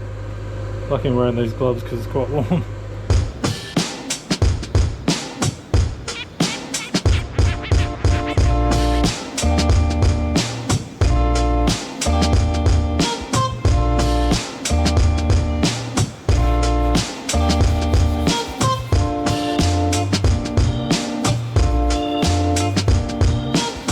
Okay, so this is all good to go. I have masked up as many things as I could just for preventative powder coat getting in places where we don't want it to go. Frames had a light blasting, not too much, just to give it a nice surface. As you can see, that's where I'd sort of made a repair in the frame here. That's all welded on. Should look a bit pretty with a bit of powder coat over the top. That's been acid etched. Swing arm's been blasted, acid etched, a little bit of blasting, and that's been blasted. So this is all going in. It's getting gloss black, and then also Rick wants to clear coat it as well. So yeah, it should be good. Another thing too is all of these ones here, like these little M6 bolts here, I don't tend to tape them up because it's a through hole and you can see right through the other side. I just really lightly run a tap through there because they're an easy thread to clean out. It's the ones that are a thread that stops that are hard to do. So these ones aren't too bad to do, they're quite easy to get to. Just run a tap in there, even low speed in a drill. Same with these ones, these are M8, so yeah, not too bad a deal. And same on the swing arm there, they're all pretty easy to get to. I just seal these up here so that nothing can get in there, and yeah, pretty good. Hopefully we'll get into this pretty soon.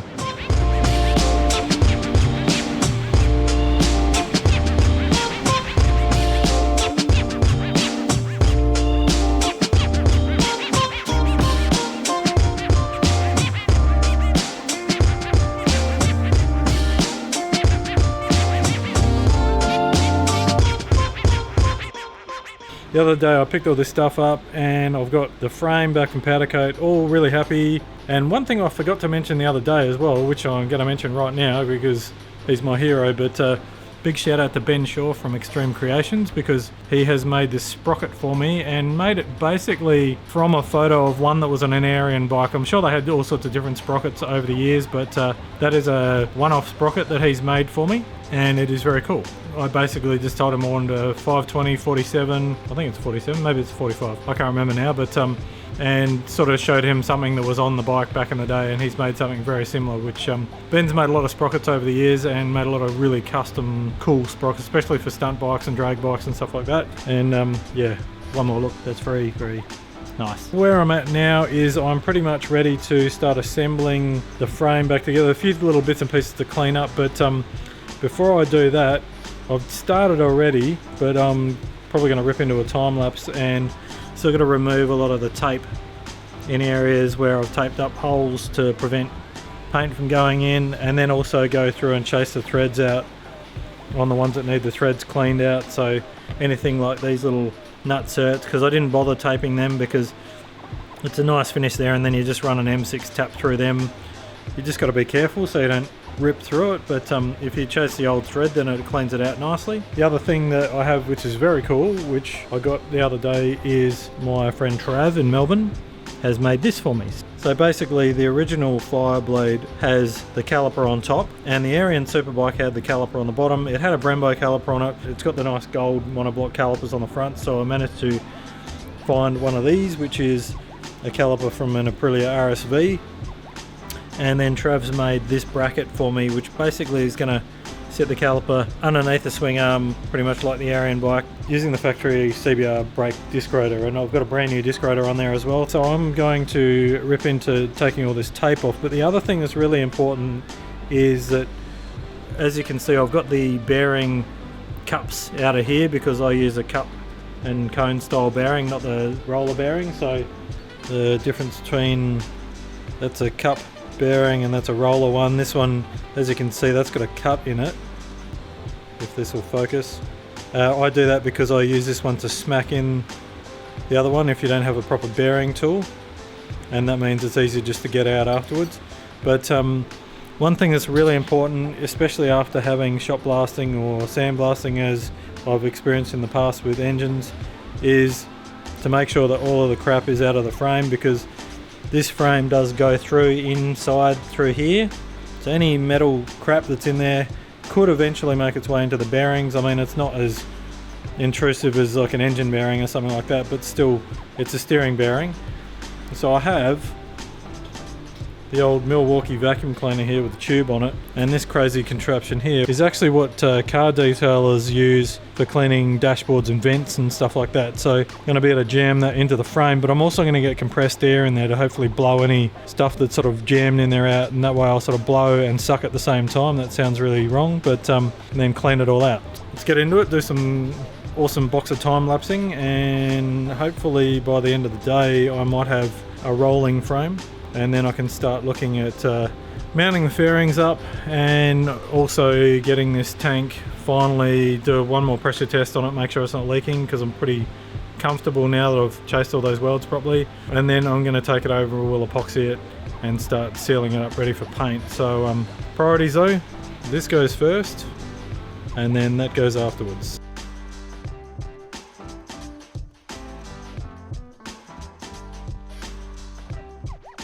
I've got most of these holes cleaned out and threads cleaned out, tape off, cleaned it off just with a wipe of brake cleaner just to get the residue of the tape off.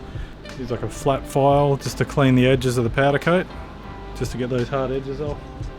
Or you can use a knife, doesn't matter, like a razor blade.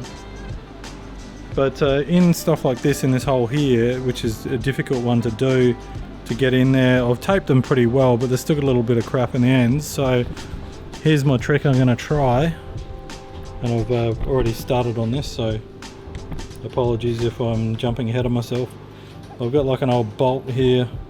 Yeah, I've cut a slot in the end of that with the angle grinder, and then what I'll do is I'll work out what my rotation is, which will be that way, and I've literally got an old piece of sandpaper there and just slot it in there. So what I'm going to do is I'm actually going to get the scissors and cut a longer piece just to make a bigger diameter, And then I can pretty much trim it to whatever diameter I want by trimming the length of it. So I just got to make sure I go in the right way. And I guess it doesn't really matter because most drills go backwards anyway these days. But that's like my little sort of homemade flap disc arrangement thing. See if it works, might not, but worth a shot.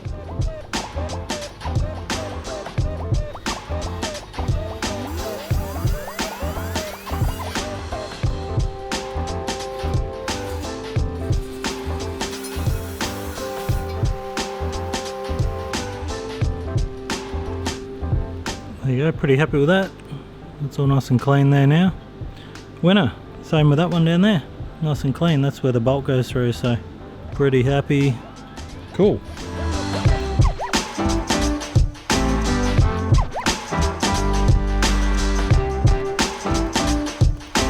Okay, so it's all together, and when I say all together, it's assembled. The subframe's on tight, and that's all in. The Olin's shock is sitting in there. None of these bolts are done up tight. I've got Trav's new brake caliper bracket in there. A slight adjustment to be made on it, but in his defense, he didn't actually have the wheel or anything there, so he's got it so close, and we did say that we'd probably have to come back to it, so all in the effort of getting it perfect anyway. So, but it does fit really nicely, and it sits the caliper pretty much exactly where I wanted it. I could also be cheeky if I wanted to, and if I show you here, and put like a nutset in the frame or something like that up underneath here, like a M8 one, and then similar to the original bike run, like a bar with 2 heim joints on it. But I don't think it needs to, because that is proper 6061 billet.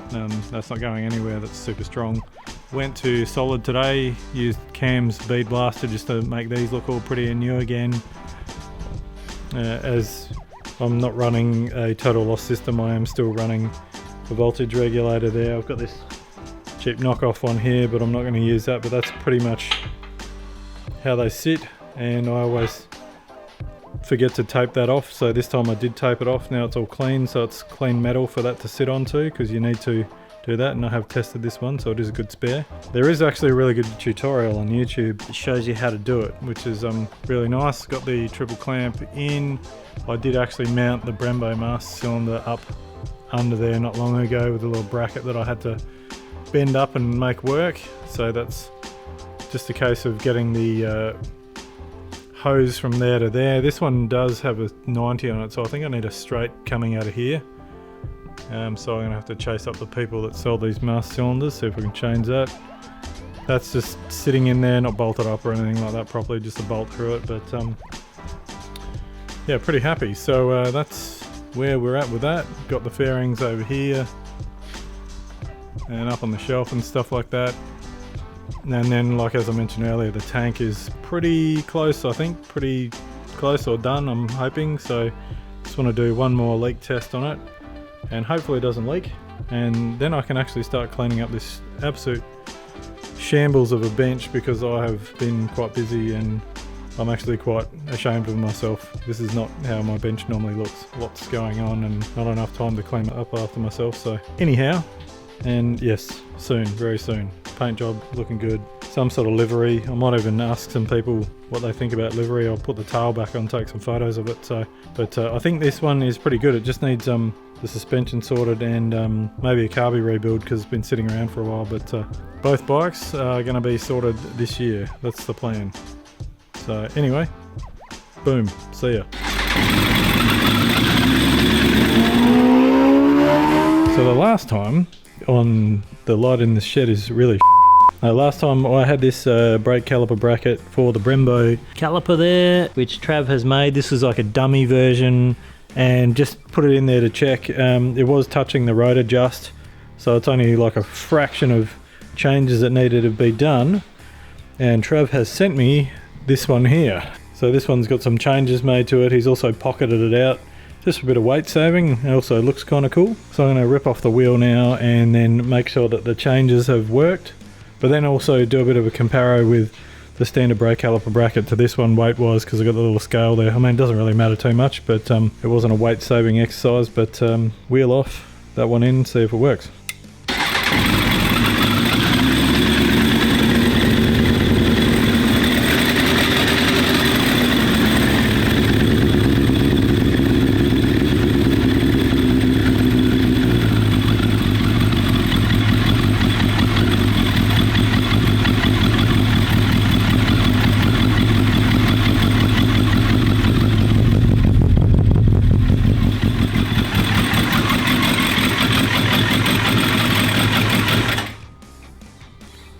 So this is the video where I'm not really doing a lot of work on the bike, but just a quick update. It is sort of sitting where it was before. I've done a couple of little bits and pieces, but it's more just been waiting out, getting things happening. We've actually finalised the rear brake caliper bracket, which means that I can get that back now, get the wheel on, get all the proper bolts in, and then work that part out. The other thing I'm doing is I did go over some of the welds before. I think I mentioned in the last video on the tank, and unfortunately, and I'll put my hand up for this, me here, there was still a couple of small leaks in there, which I filled the tank up with soapy water, and I think I've found a couple of tiny little leaks there and there. Very, very minor. I've got the proper Newton cap in there now. That's just bolted in without the nylock nuts in it, just with normal nuts, because they're a pain to get to, so I only want to do that once. But I might go over those welds again, or failing that I might actually get Robbie to go over them because he's done it before. But you may have just noticed in the foreground here though, I accidentally acquired this, which is a 1993, hence the number, so I'm not going to go on Marquez on this because it's a 93 model. CBR 900 track bike, and this is from my mate Stuart in Sydney, who's the editor of Australian Motorcyclist magazine. They are concentrating on their other bike this coming season for the PCRA racing, and he's had this bike for a while and decided to part with it and got in touch with me, and I just couldn't resist because it's got a built 945cc engine in it. I don't know if there's any footage of this on the track. I did get it yesterday. It arrived. Big thanks to Rob from Motor Logistics. He brought it over from Sydney. Really nice truck he's got there, well set up. It wouldn't start because in typical CBR land, the plugs were like super duper fouled, and yeah, it was just backfiring and going like crazy because I think the carbies need a tune. But I threw a set of spark plugs in it today and fired it up. It runs pretty rich, but it sounds angry as hell, which is cool. So apparently this bike makes about 152 horsepower at the wheel, which is awesome for a CBR 900. Yeah, but it has got a bunch of trick parts on it, even down to if I can see on this side, proper NRC racing covers, which for those who don't know, like, NRC covers are pretty cool, and I don't know if they're rare now, but I believe it stands for Niagara Racing Company, and they are a proper magnesium cover, so you don't need a double cover on them. It's got a manual time chain tensioner, all that sort of stuff. But yeah, and you know, that nice Vance & Hines muffler there, so pretty cool bike. And yeah, that's some plans for this one here. I'm not sure yet. I'm kind of leaning on doing something with it, but we'll see. Starting off, I may just get it on the dyno, tune it, and then take it out, cut a couple of laps on it and see what it goes like. But we'll be just giving it a once over, going over a few things, and throwing some Bendix Moto pads in it, because I've got the SRT pads which we're going to be putting in it, and then yeah, see what happens. So just a short update, more coming here.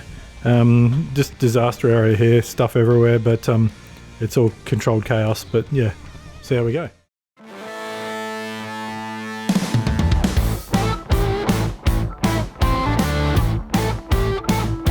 So we're here with the esteemed Andra Championship legend Jim, Mr. Modesty himself. I've got a feeling this thing's going to be loud. What's the sort of exhaust has it got? Vance & Hines. Well, I think it's a full Vance & Hines system. That's right, yeah. Yeah, your favourite.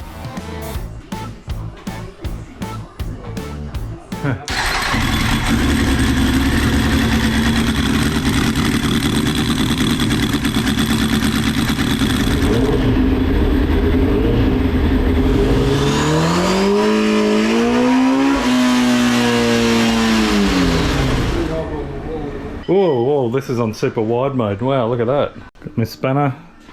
We've just done a dyno run. It's super duper rich. Gonna rip off the carbies, do a compression check as well. Check what the jets and everything is, but grab these off and, oh, this one, and see what's going on.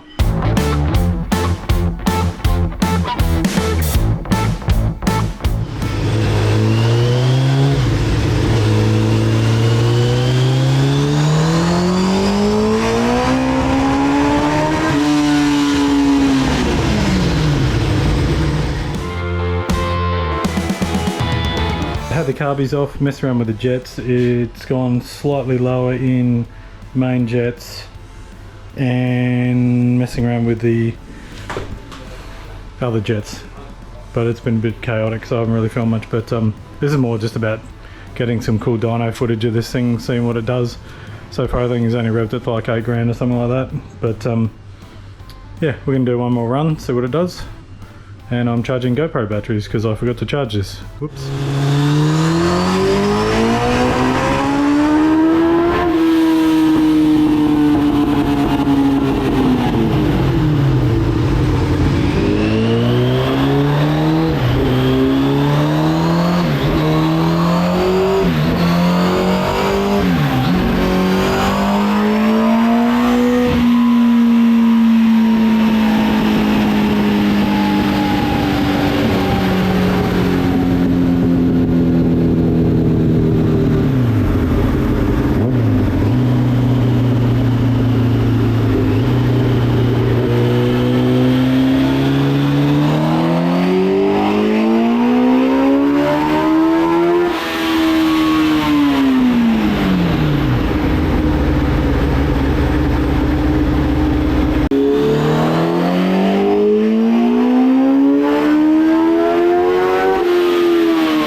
Bump going on there at the end. I don't know what that's talk really. And you got to be careful. You get little bumps and stuff, and people get all excited about, 137 or something. But really, it's just a snigger. It's not really a thing sometimes. So it's sort of maybe 136 kind of thing before it's near feels pretty good. 13.1.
Okay, just a quick update on what I've been doing with the bikes and stuff like that. Still a bit time poor at the moment with trying to get stuff done to get this engine happening for the Nicky Hayden, Arian bike. And I've sort of done something, I posted up a bit of stuff on Instagram and that, but I've got another bike here which I just happened to get a hold of.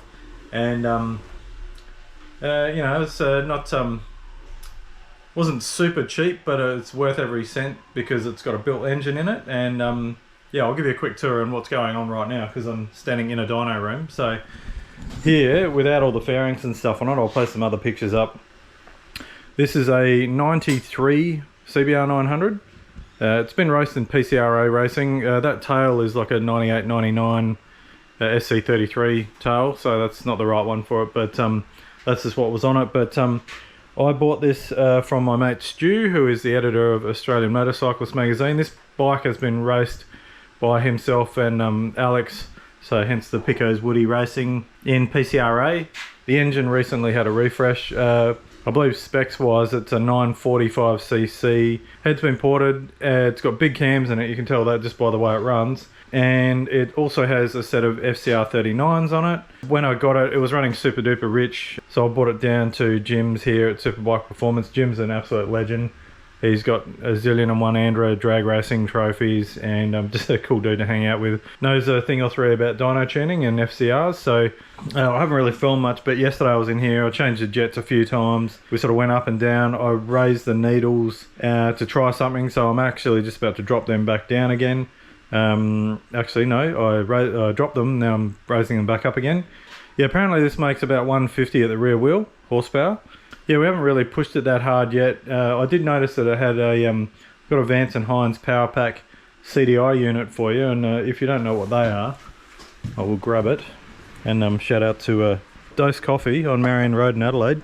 They make a really nice coffee. But yeah, this is a Vance and Hines Power Pack. These are unicorn stuff and hard to get now. This is a basic plug-in unit from Vance and Hines back in the early 90s. I don't know when they started making them. Made them for a bunch of bikes, but inside you can flip switches and change tunes and stuff like that.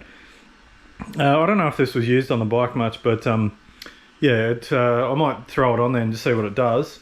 Not actually wanting to rev this thing any higher because, you know, it's more, this is, you know, it's not a race bike that I'm going to be trying to wring its neck out of. It's just an engine. And part of the reason why I bought this was because I thought when I was buying this that I might actually be able to pull the engine out of this and put it into the Nicky Hayden bike and then get that bike done quicker, just so I can get that on the road. But now I'm sort of falling in love with this thing a bit because I'm not massively in love with the glittery paint job. That's going to go. But it's pretty cool. I mean, it's got full YSS rear shock in it. The forks have been done. It's got titanium bolts everywhere. It's got a full Vance and Hines exhaust system front to back. Just a lot of little things that are done which are quite cool. But maybe if I give this a birthday, we'll change a few things. Actually, also looking, it's had holes drilled everywhere just to save weight, which is it was kind of cool. The subframe's all chopped down, and yeah, so I'd like to get this on the scales as well because it's also running a total loss system. And for anyone who doesn't know what that means, it means that there's no charging system. So inside the stator cover there's no firewheel or stator, which that's probably a kilogram in itself, I guess, or more. And no voltage regulator, that sort of thing. So basically you have to charge a battery every time you ride this thing because it just runs off the battery, it doesn't charge itself. But most race bikes that are pretty serious will like that anyway, just because of weight purposes. It still does run a starter motor, so a bit easier, and a fuel pump, so there's a bit of power draw there. But I think this thing, by the looks, it was set up, I'd have to ask you, but so that it started off an external battery just to save power consumption. But other than that, he said they did race it in a 1 hour long race and the battery didn't go flat, so pretty good. But yeah, anyway, that's my boring tour of this bike. Right now, like I said, I'm going to change the needle height. I've also got a set of Dyna coils and some better leads, which I'm going to try. At this point, it's made 139 what's it say? 139.67 horsepower at the back wheel, which is pretty good considering my other bike, which is mostly stock, made about 121. I think the 893s made 110 kind of thing. So, you know, maybe if this thing gets up in the 140s, then pretty cool. But like I said, not expecting a lot. May or may not use this engine in the other bike yet, but we'll see how we go. But as you know, I'm a CBR 900 tragic, so couldn't help myself. And I actually bought this with the money I had sitting around from when I sold my 98 R1. So yeah, one bike out, one bike in. Alright, so that's the needles there. As you can see, they've got little notches on them. Might even go to the microscope. Magnifying glass thingy. Alright, so I just need to change them by a notch. So there we go.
I've spent like the last few days wondering whether I should strip this bike down or keep it the way it is, and I've decided to strip it down. Basically, this bike here was one that has joined the team now, so to speak. And in the grand scheme of things, I really want to get the bike behind it done, but the engine's going to take longer than I thought. So just so happened to cotton on to the fact that this was going to be for sale. And what I'm going to be doing is I'm going to be stripping this down and taking the engine out of it to get the other bike done, because this does have a 945cc engine. Put it on the dyno the other day and it made 145 horsepower at the back wheel. It didn't really rev it past 11, so apparently it's made more, so it might have been revved higher or something like that. But yeah, it was pretty strong. Went through it all with Jim from Superbike Performance. Changed a bunch of jets, that sort of thing. It was a good experience for me too, because I sort of had a fairly hands-on and you know, a fair bit of input into what we were doing tuning wise, but he's the guru, so I'm happy to learn. I've stripped down Fireblades plenty of times before, so this shouldn't be a very long process. I am going to put this bike back together. I do have a bit of a plan for it, and part of that plan is sitting right next to me on the floor. Maybe later on the engine will go back into this when I finish building the other engine, but just want to rush the 919 engine that I've got for that one up there, because I don't know whether I'm going to go bigger bore or whatever. But regardless of the fact, here's some shots of this on the dyno. I was thinking about riding it before stripping it down, but need to get things done. So I do have my other white track bike, which is ready to go and ready to go on track. All of the suspension, everything's sorted now, so just a matter of getting my new leathers, and then I can take it out, throw a set of tyres on it, and I do have some Bendix Moto pads coming for it as well, the road and track pads. So I'm going to strip this thing down and carefully place it somewhere ready for when I put it all back together. But I need to get this engine out, make sure it's all nice and clean, throw it in the other bike, and then I can get stuck into getting that Ariane bike happening.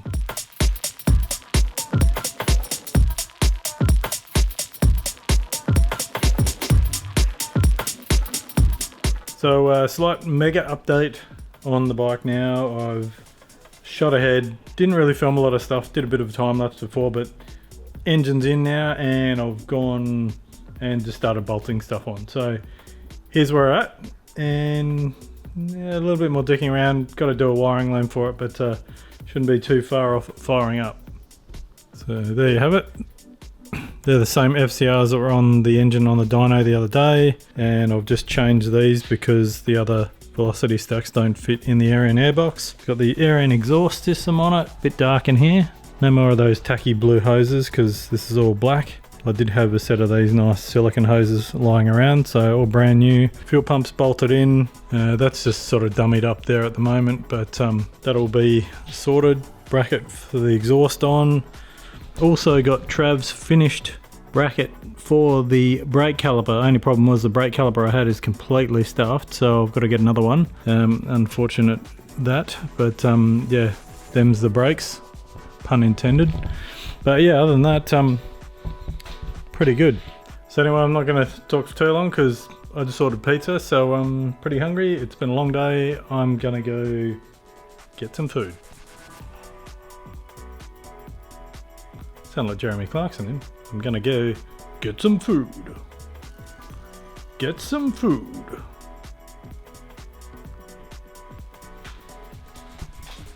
Anyway. Right, so this is a really quick update, and I'm probably not going to edit much in it at all. Just going to show you kind of what's going on in the shed. Lots happening. I've sort of skipped ahead a fair bit with the bike as well, but just a lot of little boring things I wouldn't show you. But I'm going to go and show you what's happening in the shed right now and where I'm at, and show you what's happening with the ute too. I'll start with the ute actually. So there it is. There's crap everywhere. I've literally been just sort of fighting with trying to keep the place clean to get stuff done. But as you can see, I'm just sort of setting up ready for getting the engine plates happening. I had to cut the back corner of the engine bay out there so that the engine plate can fit in there. It's a bit dark in there, apologies for that. But I'm just playing a bit of cardboard-aided design here to work out what a good strategy is for doing the engine plate. That's not how it's going to look, that's just me messing around, also deleting all of the power steering, delete pretty much, and stuff like that. So looking at a shorter way of running a belt to the alternator so there's nothing else going on in the engine. It's all kept nice and short and neat. As you would have seen before, I've done this here. This is all pretty much finished off, just tidy up a little bit. Today I actually modified the brackets on the radiator and got them to fit a little bit nicer. Thanks PWR for giving me an amazing radiator a little while ago, and Hopefully I haven't ruined it. Just a couple of extra tack welds on it, but no, it will be fine. So that's pretty much there, and today is the week before Christmas, and then just after Christmas this is going in to get all of this stuff happening, which is awesome. So very excited, and just, you know, this week I should have the turbo manifold that's arriving, but yeah, this will all start to come together pretty quickly, and I'm pretty excited about that. That is the radiator support panel, which looks like a bit of a mess at the moment, but I've chopped all of the headlight bracket mountings and all that out, and then added some bars in here. It all looks a bit rough at the moment because I haven't, you know, whizzed back any of the welds or re-powder coated it. Added some down braces here, which are for the Davies Craig transmission cooler. That all fits nice and neatly up in the bumper. I just had to notch out the bumper a teeny bit, but it's in there. It'll get plenty of good airflow. Pretty basic and has what it needs on the top here, making a bit of noise. That's the bracket there for the radiator, and then I've got tabs there for the intercooler. So there's tabs also on the car there, so top and bottom of the intercooler, which will hold it all nice. And basically the bumper bar is just held in by these two tabs, and that's how it's been ever since I built it. So just sort of lost a lot of the metal out of here, which is great, just mainly because I still want to have the bonnet catch there as a safety. But also a bit of bracing in there, but adds to the airflow there. Bike projects wise, the track bike, which I busted my shoulder on a couple of years ago, that is pretty much done. Just needs livery. I've mentioned this several times now, and I just need to get my arse in a gear and get it done. A couple of other small changes I did do. I had a spare brand new NRC cover here, which is super cool, so I'll put that on there. And then just a few other little bits and pieces I've done to it, but yeah, just got to finish off sort of tucking the wiring in the front, but trying to think of a livery theme for this. But yeah, it runs, rides, everything like that. Probably just need to throw a fresh set of tyres on it. And I've also gone back over and redone the suspension in it, which is cool. So yeah, looking forward to getting out and riding this again, because I do have a new set of leathers coming from Raikondi up in Queensland, which is awesome. Yeah, looking forward to that, because they do have an airbag in them, which means that I will be a little bit safer. There's a cupboard with a big turbo in it. This bike here is, if you were to watch the other bike video, I had that red bike with those fairings on it. Had a black frame. Now it actually had a 92 frame as well. The frame was pretty untidy, I've mentioned this before, but I took this, fixed it up, then took it to a bloke called Don who's polished it. Really happy with the way the polishing's come out. See, I can see myself there. Hello. I managed to wrangle another early 893cc engine. Just happened to look like it was in pretty good nick too. Great compression, everything like that. So that's in there now. It all runs. I got that running the other day. The seat that was on it had some weird sort of seat thing, so I took this to Tony at Southland, who I've used before. Tony's used this new cool four-way stretch pattern, which kind of got like a nice sort of grippiness to it, which is very cool. But yeah, this is all coming back together. I've also started paint stripping the other set of wheels I've got for this, because the fairings on this are going to be all white and white wheels as well. So it's all coming back together, but yeah, this is going to be a bit more modest, this one. Still got standard carbies on it and, you know, sort of stock horsepower, but yeah, a few other little bits and pieces, but I'll reveal them later. Yeah, it's still got all the lightweight bits, the cool shock absorber in the back of that, and the forks and everything were done in this ages ago. Got fairings and stuff everywhere, Raceworks tank, my wheels here, stuff's going on with them early next year. These fairings here are getting sent off as soon as the new tail arrives to get painted white, so a little bit of work with them. The aluminium tank over there, that's all ready to go. A little bit of minor body work on that, but then ready for paint. There's an absolute disaster area of tools and junk here under the bike, but the Arian bike is getting pretty close. So got the engine in, and what I've got here is like a dummied up wiring loom. So I've got the loom sitting where I want it to be. It's all sort of loosely taped together with like just masking tape here just to hold it in place, but it's more a case of just getting it in, making sure the loom all works, because I've pretty much, wouldn't say rewired it, but I've sort of re-lengthened it and changed it to suit this bike. And then there's a few last little things to do, but got the battery sitting up in the front here, so just got to tidy up battery cables and stuff like that.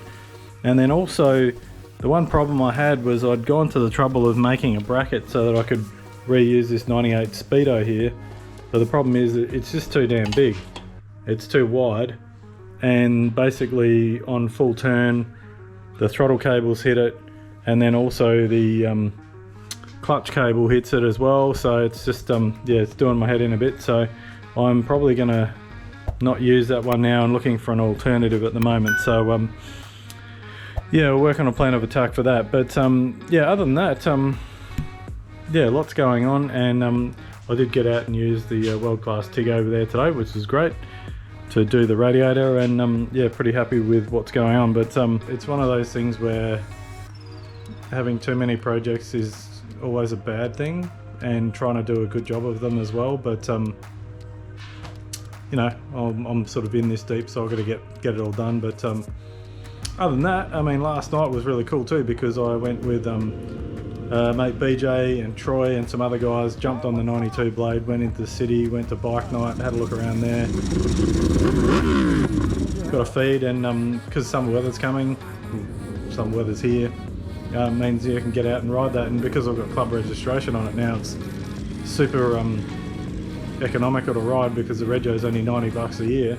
And yeah, means I can sort of ride it on the weekends and when I feel like it, and get 90 days to ride it. And more than likely I won't do that, but yeah, nice and cheap to do. So anyway, thanks for watching. Very quick video, but back soon with a more quality video and more stuff going on. So really appreciate you checking up and watching the American content too, because that was a good fun trip. So see you very soon.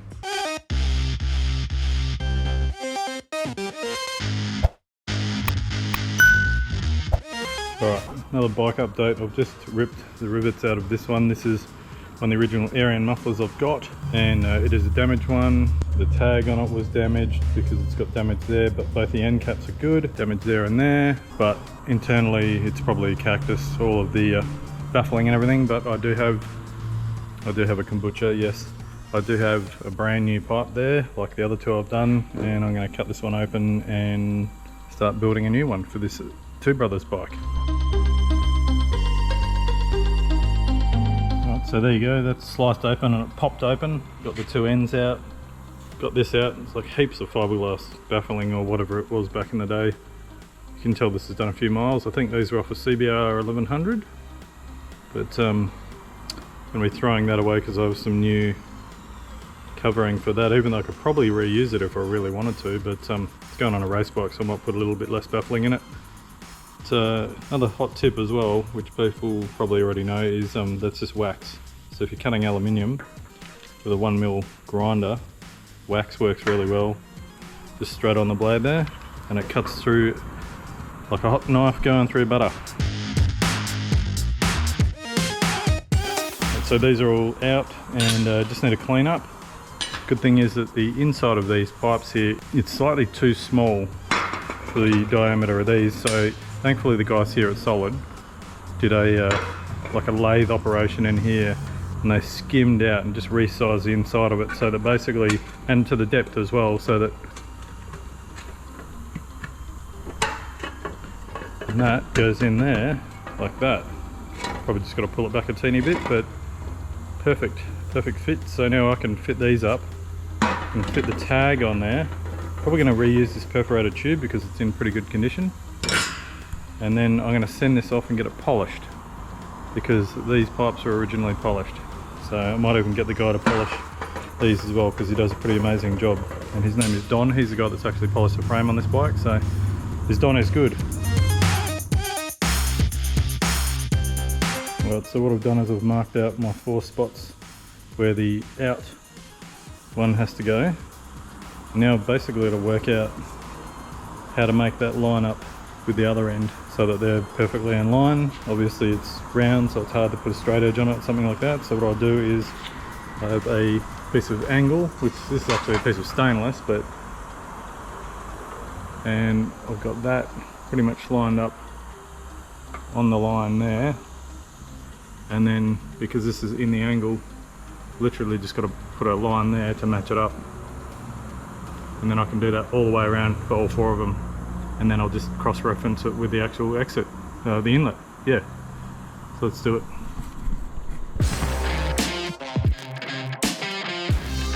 Alright, so what's next is I have this CBR 900 tail light. It is out of a 92, which is pretty cool, first gen. It's in alright condition, probably do with a bit of a polish up, a few scratches and stuff in it, but I may just use this for a template for the meantime. But the main thing I really wanted was the outside there, because this one here is going on the road bike, and if I can juggle this around, I need to replicate that onto there. It's kind of a bummer that it doesn't come molded like that, but it is a race bike tail, so I'm assuming if you requested it especially, they'd do it for you. But yeah, I'm gonna have to take some sort of tracing of that, put it on there, and then hope for the best. So wish me luck.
Alright, so I've made a complete wreck of this bench. I need to get the vacuum out. My poor welder is covered in fiberglass dust, and just generally everything needs to tidy up, but probably a good excuse to clean the whole bench down and start again. And getting past these 3 bikes here, this 92 here, I've taken the tail off. I just did a time lapse, but what I've got here is the AirTech tail. So I got the 2 of these. They're both identical, except this one here I've now cut out for a tail light, and that should all mount in there really nicely. Because the way I'm going to do it though is I've got an older tail light, I'm going to polish it up, and then what I'm going to do is I'm actually going to Sikaflex it into the tail, so it's just in there for good. Hopefully it never needs to come out, but it should. I won't go overboard, but done that. And I've also cut out the 2 scallops here as well, so a bit of cardboard aided design. I've copied the scallops off that one there and then replicated them there, and just dust and crap everywhere from the fiberglass. So I'm also going to change the rear sets on this one as well, because I've got those other cool ones I got from Japan. I'm going to put on this, and then there's not really anything else I want to do to this bike. I actually really like it. It's fun to ride. Just nice to have an old 92 Fireblade. So what I'm going to do now is on this other one here, the Two Brothers bike, I've just had from AirTech arrive the GP style mudguard. I may or may not use this one on this bike. I might actually put it on the 92, because the original one of these had a factory style mudguard on it. So I quite like this, and this might look better on that bike, but we'll see how we go. It's just sitting here for now. I also got 2 of the rear mudguards, because I did have a fiberglass, a carbon one for this one, and I cut it, and I didn't cut it the way I wanted it to be, so I'm going to do a lot of measurements and stuff like that before I go cutting into this one, because the one on the Arian bike was cut back quite short, whereas I've got 2 of them, one going on this bike, and I'm going to leave this one standard and see how it looks. I mean, I can trim it up later, but I do have the tail for this one dummied in place. I've got the bolts there, so it's all sort of sitting in there just loosely. But also what I did to make sure that it was straight based on the mounting points was I've just put a string line across the middle of the bike there, and it looks pretty good. And I've just got that there because I had a fan on, but that was my template from the other one, just up on the inside. And then basically I've got to go ahead and do these again on this one, and then just pretty much get sat in there, and then just draw a line around it, and then kind of cut inside the line, so to speak. So Yeah. Bit of a tedious process and messy and everything like that, but nothing a bit of lung protection and a shower afterwards won't fix. So more exciting stuff from my shed. Oh, there's even fiberglass all over the lens.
Fresh haircut.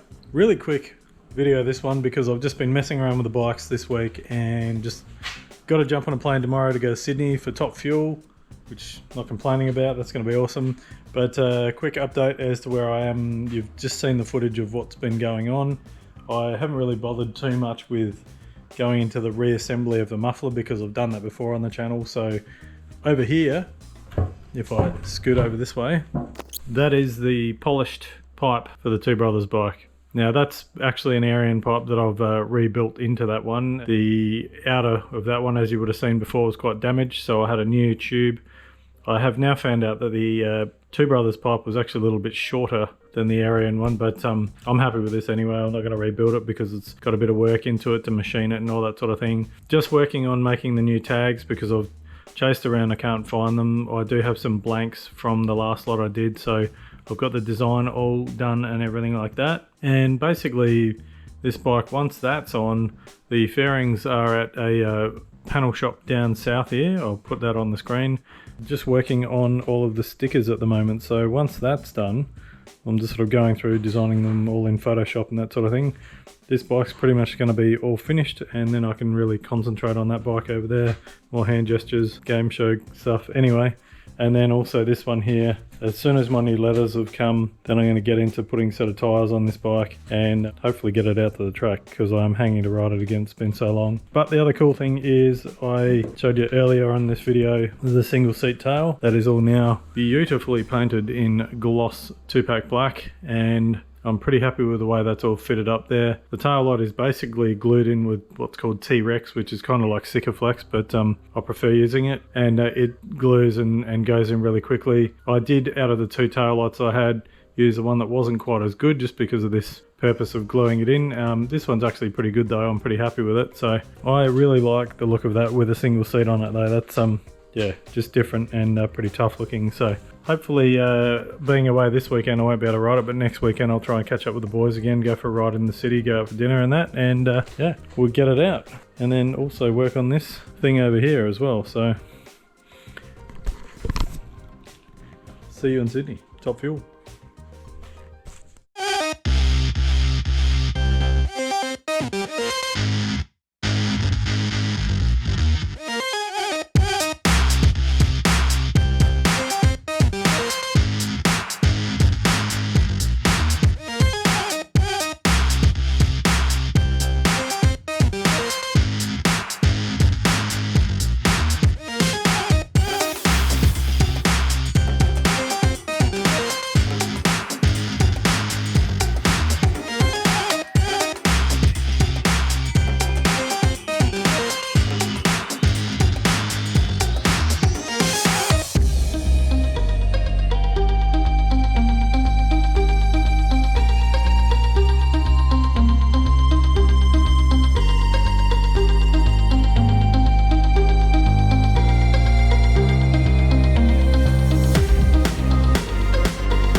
I'm gonna chop a hole right there, right there.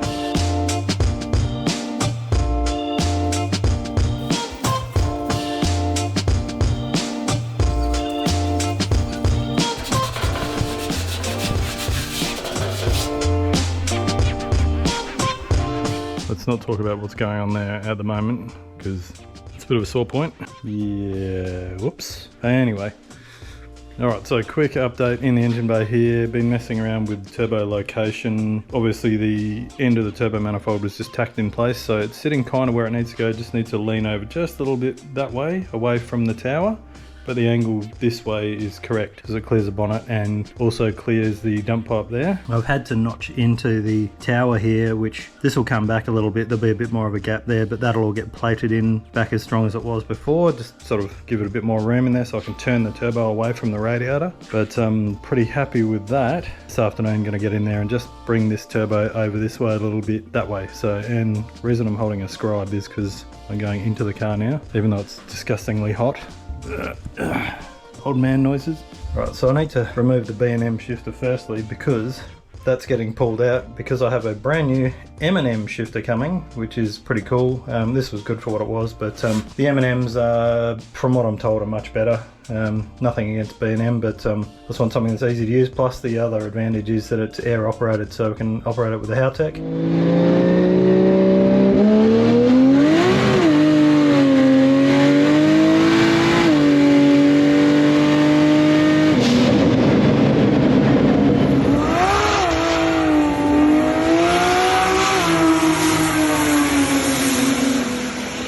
Anyway, it's quite warm in here, so I'm not going to stick around for too long. Let's see if I can pull this couple of things out of my pocket. I have a pair of scissors here and I have a pen. So what I'm doing now is, and I also have this just as a measuring device, but what I'm doing now is this is what I previously, had in here for the dash, and I've replaced that with another sheet, but I haven't rounded the corners off yet because I'm going to mount this bad boy up here and also this bad boy here next to it. So the goal is to try and get the nexus as far over as possible, but I need to make sure that a bolt can go through there and there without fouling on the actual roll cage hoop bit there.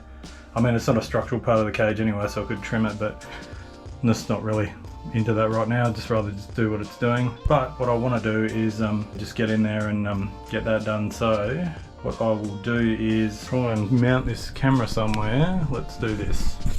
Three-footed monster. The three-footed monster. This three-footed monster. A three-footed monster. It's a good thing I've got a three-footed monster, hey? Look at that. Perfect. Alright, so the goal is to get the nexus without dropping it. And that'll be mounted up off spacers about there and the keypad about here. And then the goal is to work out how high that's going to sit here, as long as I can do that without the windscreen. And I can do this and tidy it up anyway, but the main goal is to get a bit of an outline and work out where it's going to go. I'm going to mount this on rubber blocks as well, similar to what I've done on the tank, so it doesn't cop any vibration, even though I know these are pretty rugged. Good one, Boxer. Now that I know that's there, I'm going to be putting this in here, and I have plenty of room behind there, I know that, because of where those things are. So I'm going to go like this and just give myself a rough outline of where I want that to sit. Give a little bit of space there. Now the other thing to take note of is that in the box, the keypad is mounted in that packaging, which is like that. So what I'm going to do is a bit of Boxer arts and crafts and get this, fold these back and just go. So I've got a line around there now, and then I'm going to go like this. So I've got my texture again, and I'm going to sit this here so I can work out exactly where it's going to go. That's a bit nicer that way up, and from the top of my sheet there I can get it pretty much identical, even if I go from the edge of the circle, which is probably safer. Just a mil there, just a mil there. And then basically all I'm doing is holding that down as tight as I can. And I know exactly where that's got to go. So if I get my measuring gear out again, I mean, I don't know how perfectly square this piece of aluminium is, to be honest, but that's 48 to the side of the hole there, 48 to the side of the hole there, 50, 50, cool. And then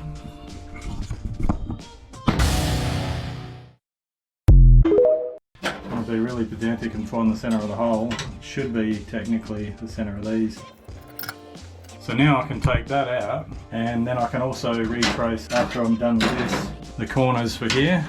I've gone a little bit shorter with this one because this was just an offcut, but put a curved corner there and there to match that, because I know the Nexus is not going to be hanging off the edge of that, or put like a lesser curve or something like that, but either way it's going to look really good. Bang, crash, everything.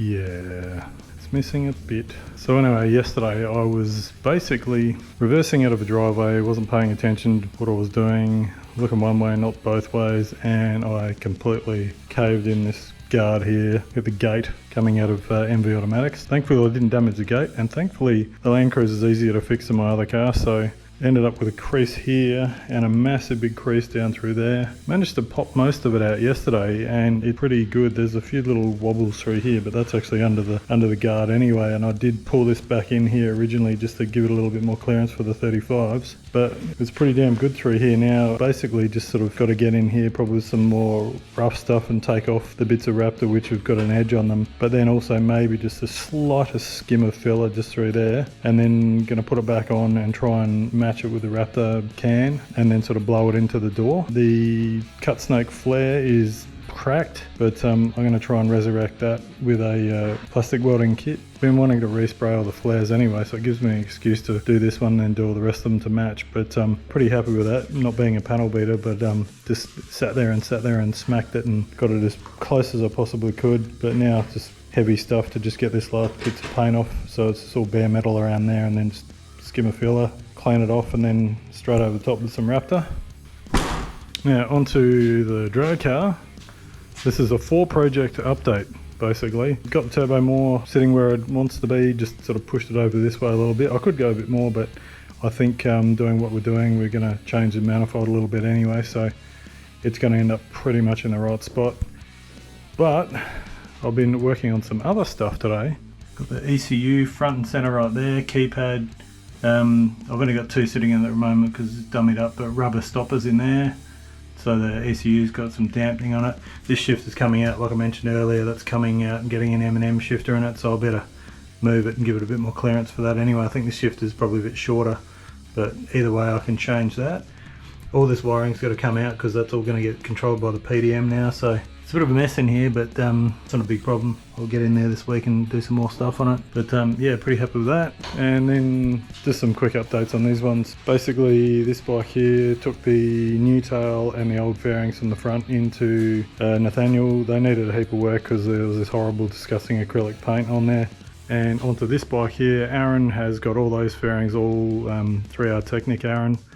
He's got them all prepped up and ready to paint this week in black. So I got some epic progress going on, so I'm hoping within the next couple of weeks I'll have both of these painted, and I also have all the stickers for this one designed to send off to Crisp and Colour on demand. And also spoke to briefly Tommy Lynch in America, who was one of the guys that originally rode one of these back in the day. Awesome dude. Don't know if it'll ever happen, but if the opportunity arises, it'd be cool to see him ride this one. And then I've just got to get stuck into designing all the stickers for this one, just sort of basically reproducing them. I've used the website Fiverr a few times to just get some people to retrace and create new vector files, because it's quite time consuming, and they're pretty good at it and pretty cheap. So yeah, lots of progress. I'm filthy and disgusting at the moment, so I'm not going to put my face on here, but heaps of progress here. And also this will be going in very soon to get all the plumbing and all that sort of stuff done. So power of the world, and see you soon. And don't crash your car because it's a pain in the butt. I want to actually do upgrades on that, not repairs. Look where you're going.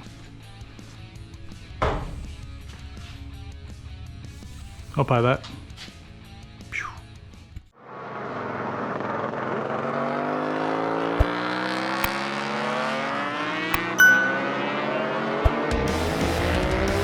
Sunday I'm down at the new workshop, which is just an empty shed for Nathaniel. His business is Vision Auto Body, and he does have the booth up, and last night he stayed up and got the colours onto the Two Brothers bike, which is awesome. I'm just going to give you a quick walk around. The lighting's a bit crappy because the LEDs and the refresh rate and the camera do weird things with the camera, so apologies, but can't help it.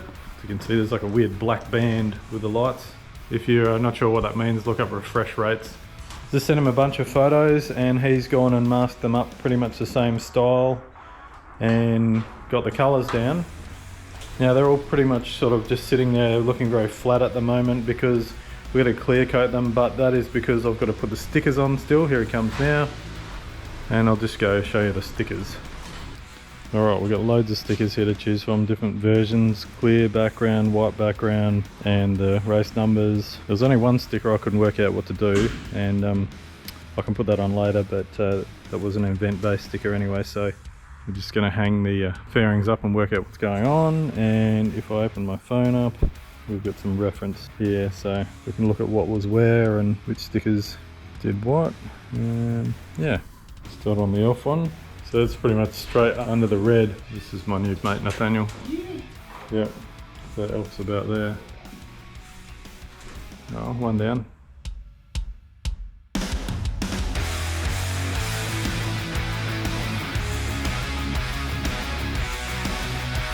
Alright, I've skipped ahead. The time lapse was doing my head in because I kept having to stop start. Got this here, a bit of a shadow because of me standing here, but fairings are all pretty much on. Pretty happy. There's a few little bits and pieces I need to make some adjustments. Other than that, all I've done just now is added in a little switch there so I can just override a fan. This bike does not have a charging system though, so I will have to charge it after each race or whatever each time it goes out, but other than that, yeah, pretty happy with how this has all come up. I've got the tank back now. I've just gone and picked that up. It's going to do a couple of little things. One annoying thing I did, which probably just because it's a bit old, was this lug here for the frame has busted off, so I'm going to have to get in there, take the rear fairing off obviously, and then get old Mr. TIG welder over there and do my best to TIG it back on. So I'm going to pull the tail off now, take it, push the bike over to the bench, and then get that back on. Then I can put the tank on, put the tail on, and fire it up.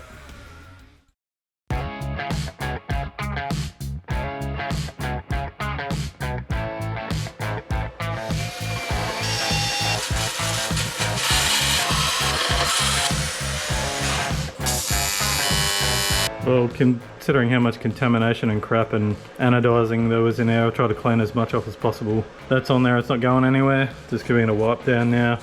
This is still insanely hot because aluminium or aluminum or whatever you want to call it soaks up the heat like crazy, so I'm just going to let this cool down for a little bit before I go putting the rear fairing back on it and frying it. But yeah, I'll grab the tank out and start messing around with that. And it's got those air filters too, no more airbox on this one. Still got some of these, I ordered a bunch of them ages ago. These are factory Honda fuel tank rubbers. Not that exciting, but they are very good because after they get old, the double-sided tape on them doesn't work very well, so yeah.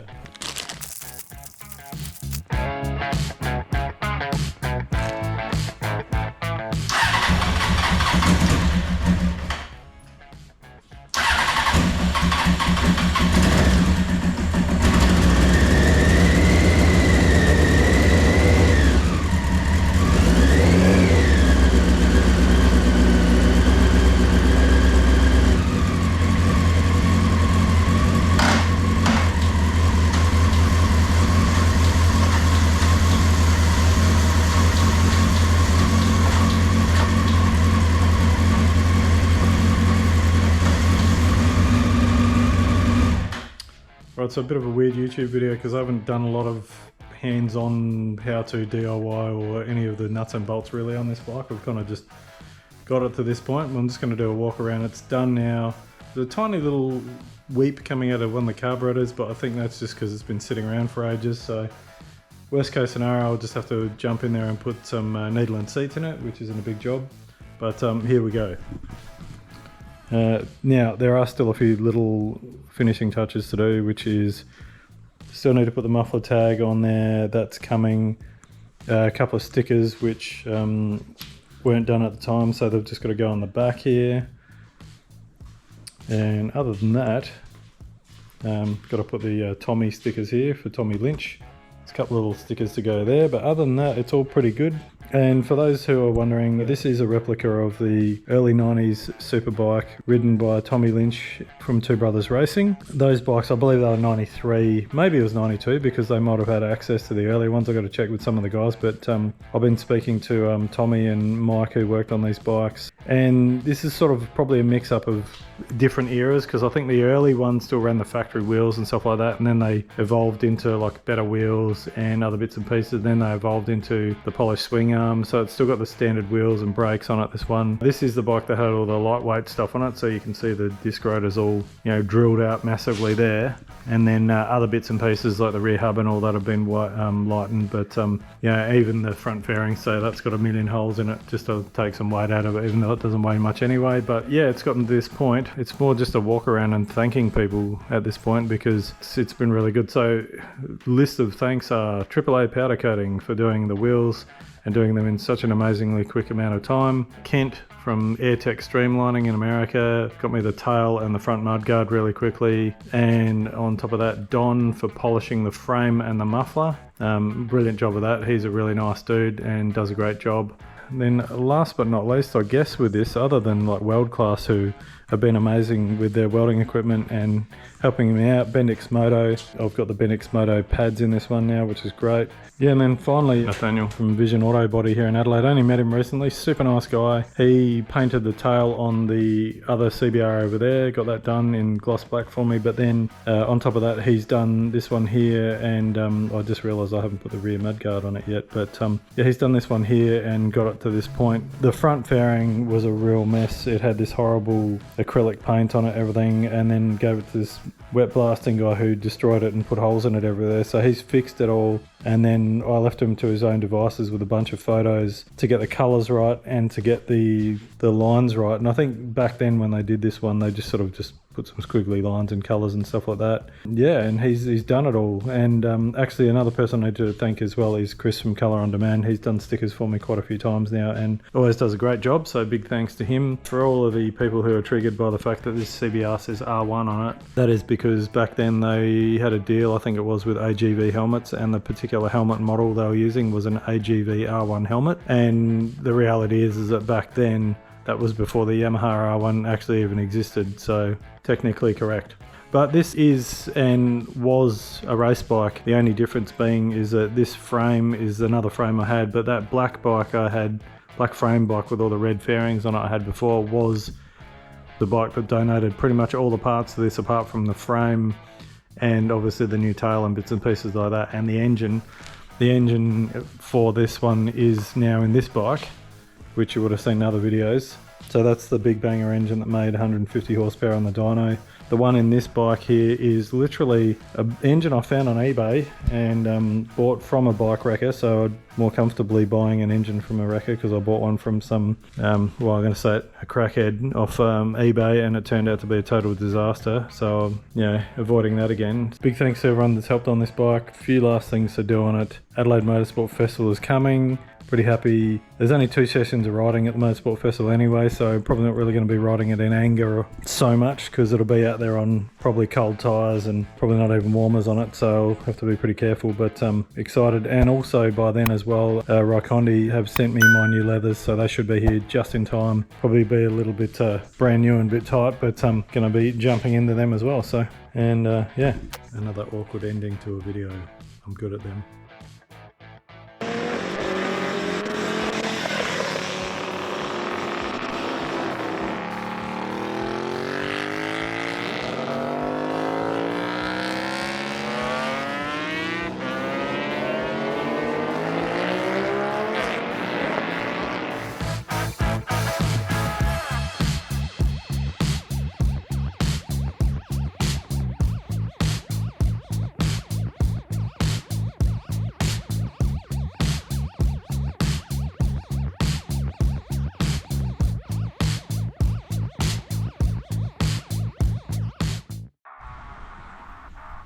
Gear rain. Alright.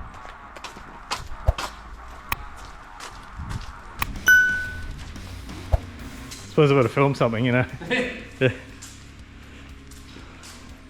Of course, every time I go to move a bike, it's raining. Look at that. It's funny, I showed somebody a picture of this and they were like, oh, the red looks a bit darker. I'm like, don't worry, when it's in the sun. I know, it's Yeah. deceiving in the photos and that. Yeah. It looks darker.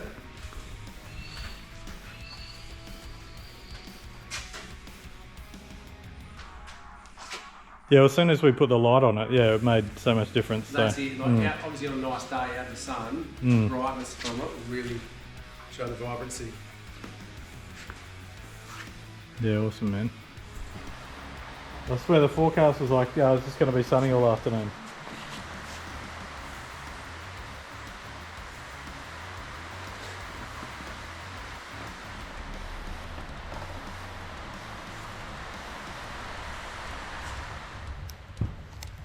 Action shot. That's it.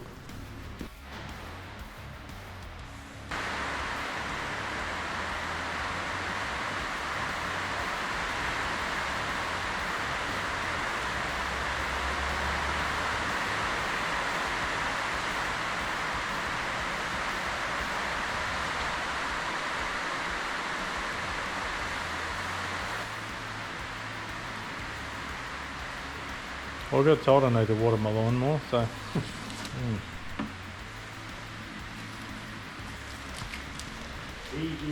Easy as that. Alright, it's seat time on the bike. That's pretty much the last thing to do on it. Just like I think I've mentioned before, just got to go do a nut and bolt check on it and everything like that. Riding was probably going to be show duties and having a spirited cruise around a track. Don't want to scratch it. Seat wise, what I do here is I use this stuff here, which is a big ass piece of foam from a company in the UK called Race Seat Foam. And there's a piece I've used before to make another seat, but yeah, basically that's big enough for what I need. And then also using some of this stuff, which is tack paper, which is kind of what the stuff that you get the back of your vinyl cut stickers stuck to when sticker people do stuff for you. So what I've done, I'm going to put that down over there. I have a big old school pencil here, engineering pencil. So what I've done is I've got this on here, and pretty much I'm not exactly sure if this is the finished result yet because I've got to go back and look at the pictures of the bike, but what I've got is I've basically got this sitting on here. I've worked out where the two cutouts are for the bolts that hold the rear fairing down, and then I've pretty much come from the side of the tank here with a ruler to the side of these holes to work out the center point here, and then I can actually go and string line from here across the top. And it's kind of visual, but if I'm using a spirit level or something like that, it's probably being a bit pedantic if I really want to get it perfect, but I do like getting these things perfect. But that's kind of where I'm at with that. I've pretty much just got to peel that off now and then put it on a flat surface, which will probably be more than likely on the foam, and then work out exactly how I'm going to cut it. But the main thing for me is, even though it's low tack paper, I don't want to leave it on there too long because I might leave some residue and crap on there. But once we do that, we bring that onto here, and then I cut out the shape, and then from there I tend to like to sand the edges by hand and then clean them up, and yeah, work out exactly what it's going to do. But that's quite thick, so I actually put nice curved edges on them and so forth. And yes, and this is like a million pieces of drag car here at the moment, so get that all nicely shaped up, and then it's got some pretty good adhesion, this stuff, so it should stick well to the bike. I've actually made one not long ago, not to my complete taste, but just to fit this fairing for this one here. I had to scallop a lot because this one curves down, so the problem is because it's quite thick and dent, if it's still the main thickness there, it'd never stick over that edge because it's just pulling up so hard. So scalloped a lot, but on this other one it should be fairly flat, so it'll be much easier. But that's pretty much the last thing to do on this bike. There's one sticker change I want to do to it, but other than that it's all pretty hunky-dory. So yeah, really happy with the way it's progressed, and looking forward to getting it out and showing people, because only some close friends have seen it so far. So yeah, pretty cool. I swear my neighbours must think I'm nuts, or I'm just out in the shed talking to myself all the time. Just the life of a lonely YouTuber messing around in his shed. Anyway, enough about me. And that bike there, that's done. But here we are. It's all done. and I'm not going to start it up because it's about 10 o'clock at night, so that might really piss off the neighbours. But I'll slip this cover off. FYI, bargain bike covers and scratch free, these are just literally painter's drop sheets that you can get from Bunnings. So I like using these because you can still see the bike, see, but also they're dirt cheap, and yeah, they don't really sort of scratch on the paint and so forth, and if you damage it then you throw it in the bin and get another one, or get it dirty. So that can go there. And there's the seat that I made, so that's all scalloped. I did start filming this, but it's super boring. Basically I cut it all into shape, and then I get a metal ruler and I run a blade down the edge, and then I just give it a little finish off with a bit of sandpaper. And then also on there got the backstop.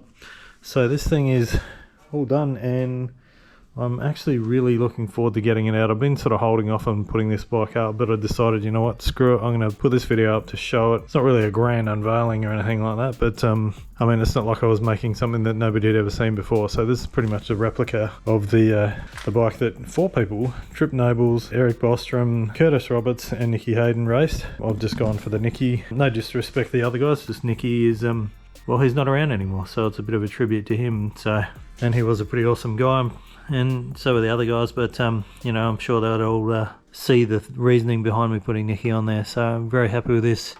It sounds as good as it looks, so I'm so happy with it. And what I'm actually hoping to do is, as much as I'm a photographer myself, I'd love to really work with some local content creators or somebody who wants to do some video or some photography, a thing like that, that's interested in doing something cool with this bike, maybe even both of those bikes. But yeah, let me know, hit me up. It's just sitting here. I'm pretty keen to either get it out to the bend and shoot it there or something like that, and just get some nice, really pretty shots of it, because I mean, it's a bit of a waste of it sitting here in the shed doing nothing. Alright, so the other reason I'm putting this video up right now is because I'm really excited. The CBR 900 group that myself, Mark and Ian run on Facebook is pretty much bang on 20,000 members right now, and that's 20,000 quality members as well. We've had to kick out a lot of riffraff posting junk and all sorts of stuff like that, but the group is dedicated to 1992 to 1999 Fireblades. I've mentioned this before. The reason for that is that between those years the bikes are very similar in design and style. Mechanically, there's, you know, they change over the years. There's 4 different gearbox ratios, stuff like that, but essentially they're the same bike, just updated. So the reason we've got that group is that all the members can help each other out, offer advice, sell bikes, sell parts, everything like that, and it's all relevant. If we start letting other bikes in and so forth, then it messes it all up. But yeah, it's gone really well. And the other thing I'm going to mention, which is even more awesome, Bendix Moto, who I've been working with, have also got brake pads to suit CBR 900. They've got the SRT and the Ultimate Plus pads, which is very cool. I've actually got these in my 92 already, and these ones here are for 98, so well, 98, 99, but yeah, very excited about that too, which is great because such an iconic bike, and yeah, I love them because I think they're the best motorbike ever built, me personally. Yep, and I'm not wrong, if you just ask me. Anyway, thanks for watching. I'm going to do a couple of giveaways on the Facebook group just for the CBR guys, but please make sure you subscribe because you have to be a subscriber to win these giveaways. So head over to that group. Make sure you fill in the answers properly to become a member of the group, otherwise you won't get in. But a couple of giveaways coming up, and yeah, thanks for watching.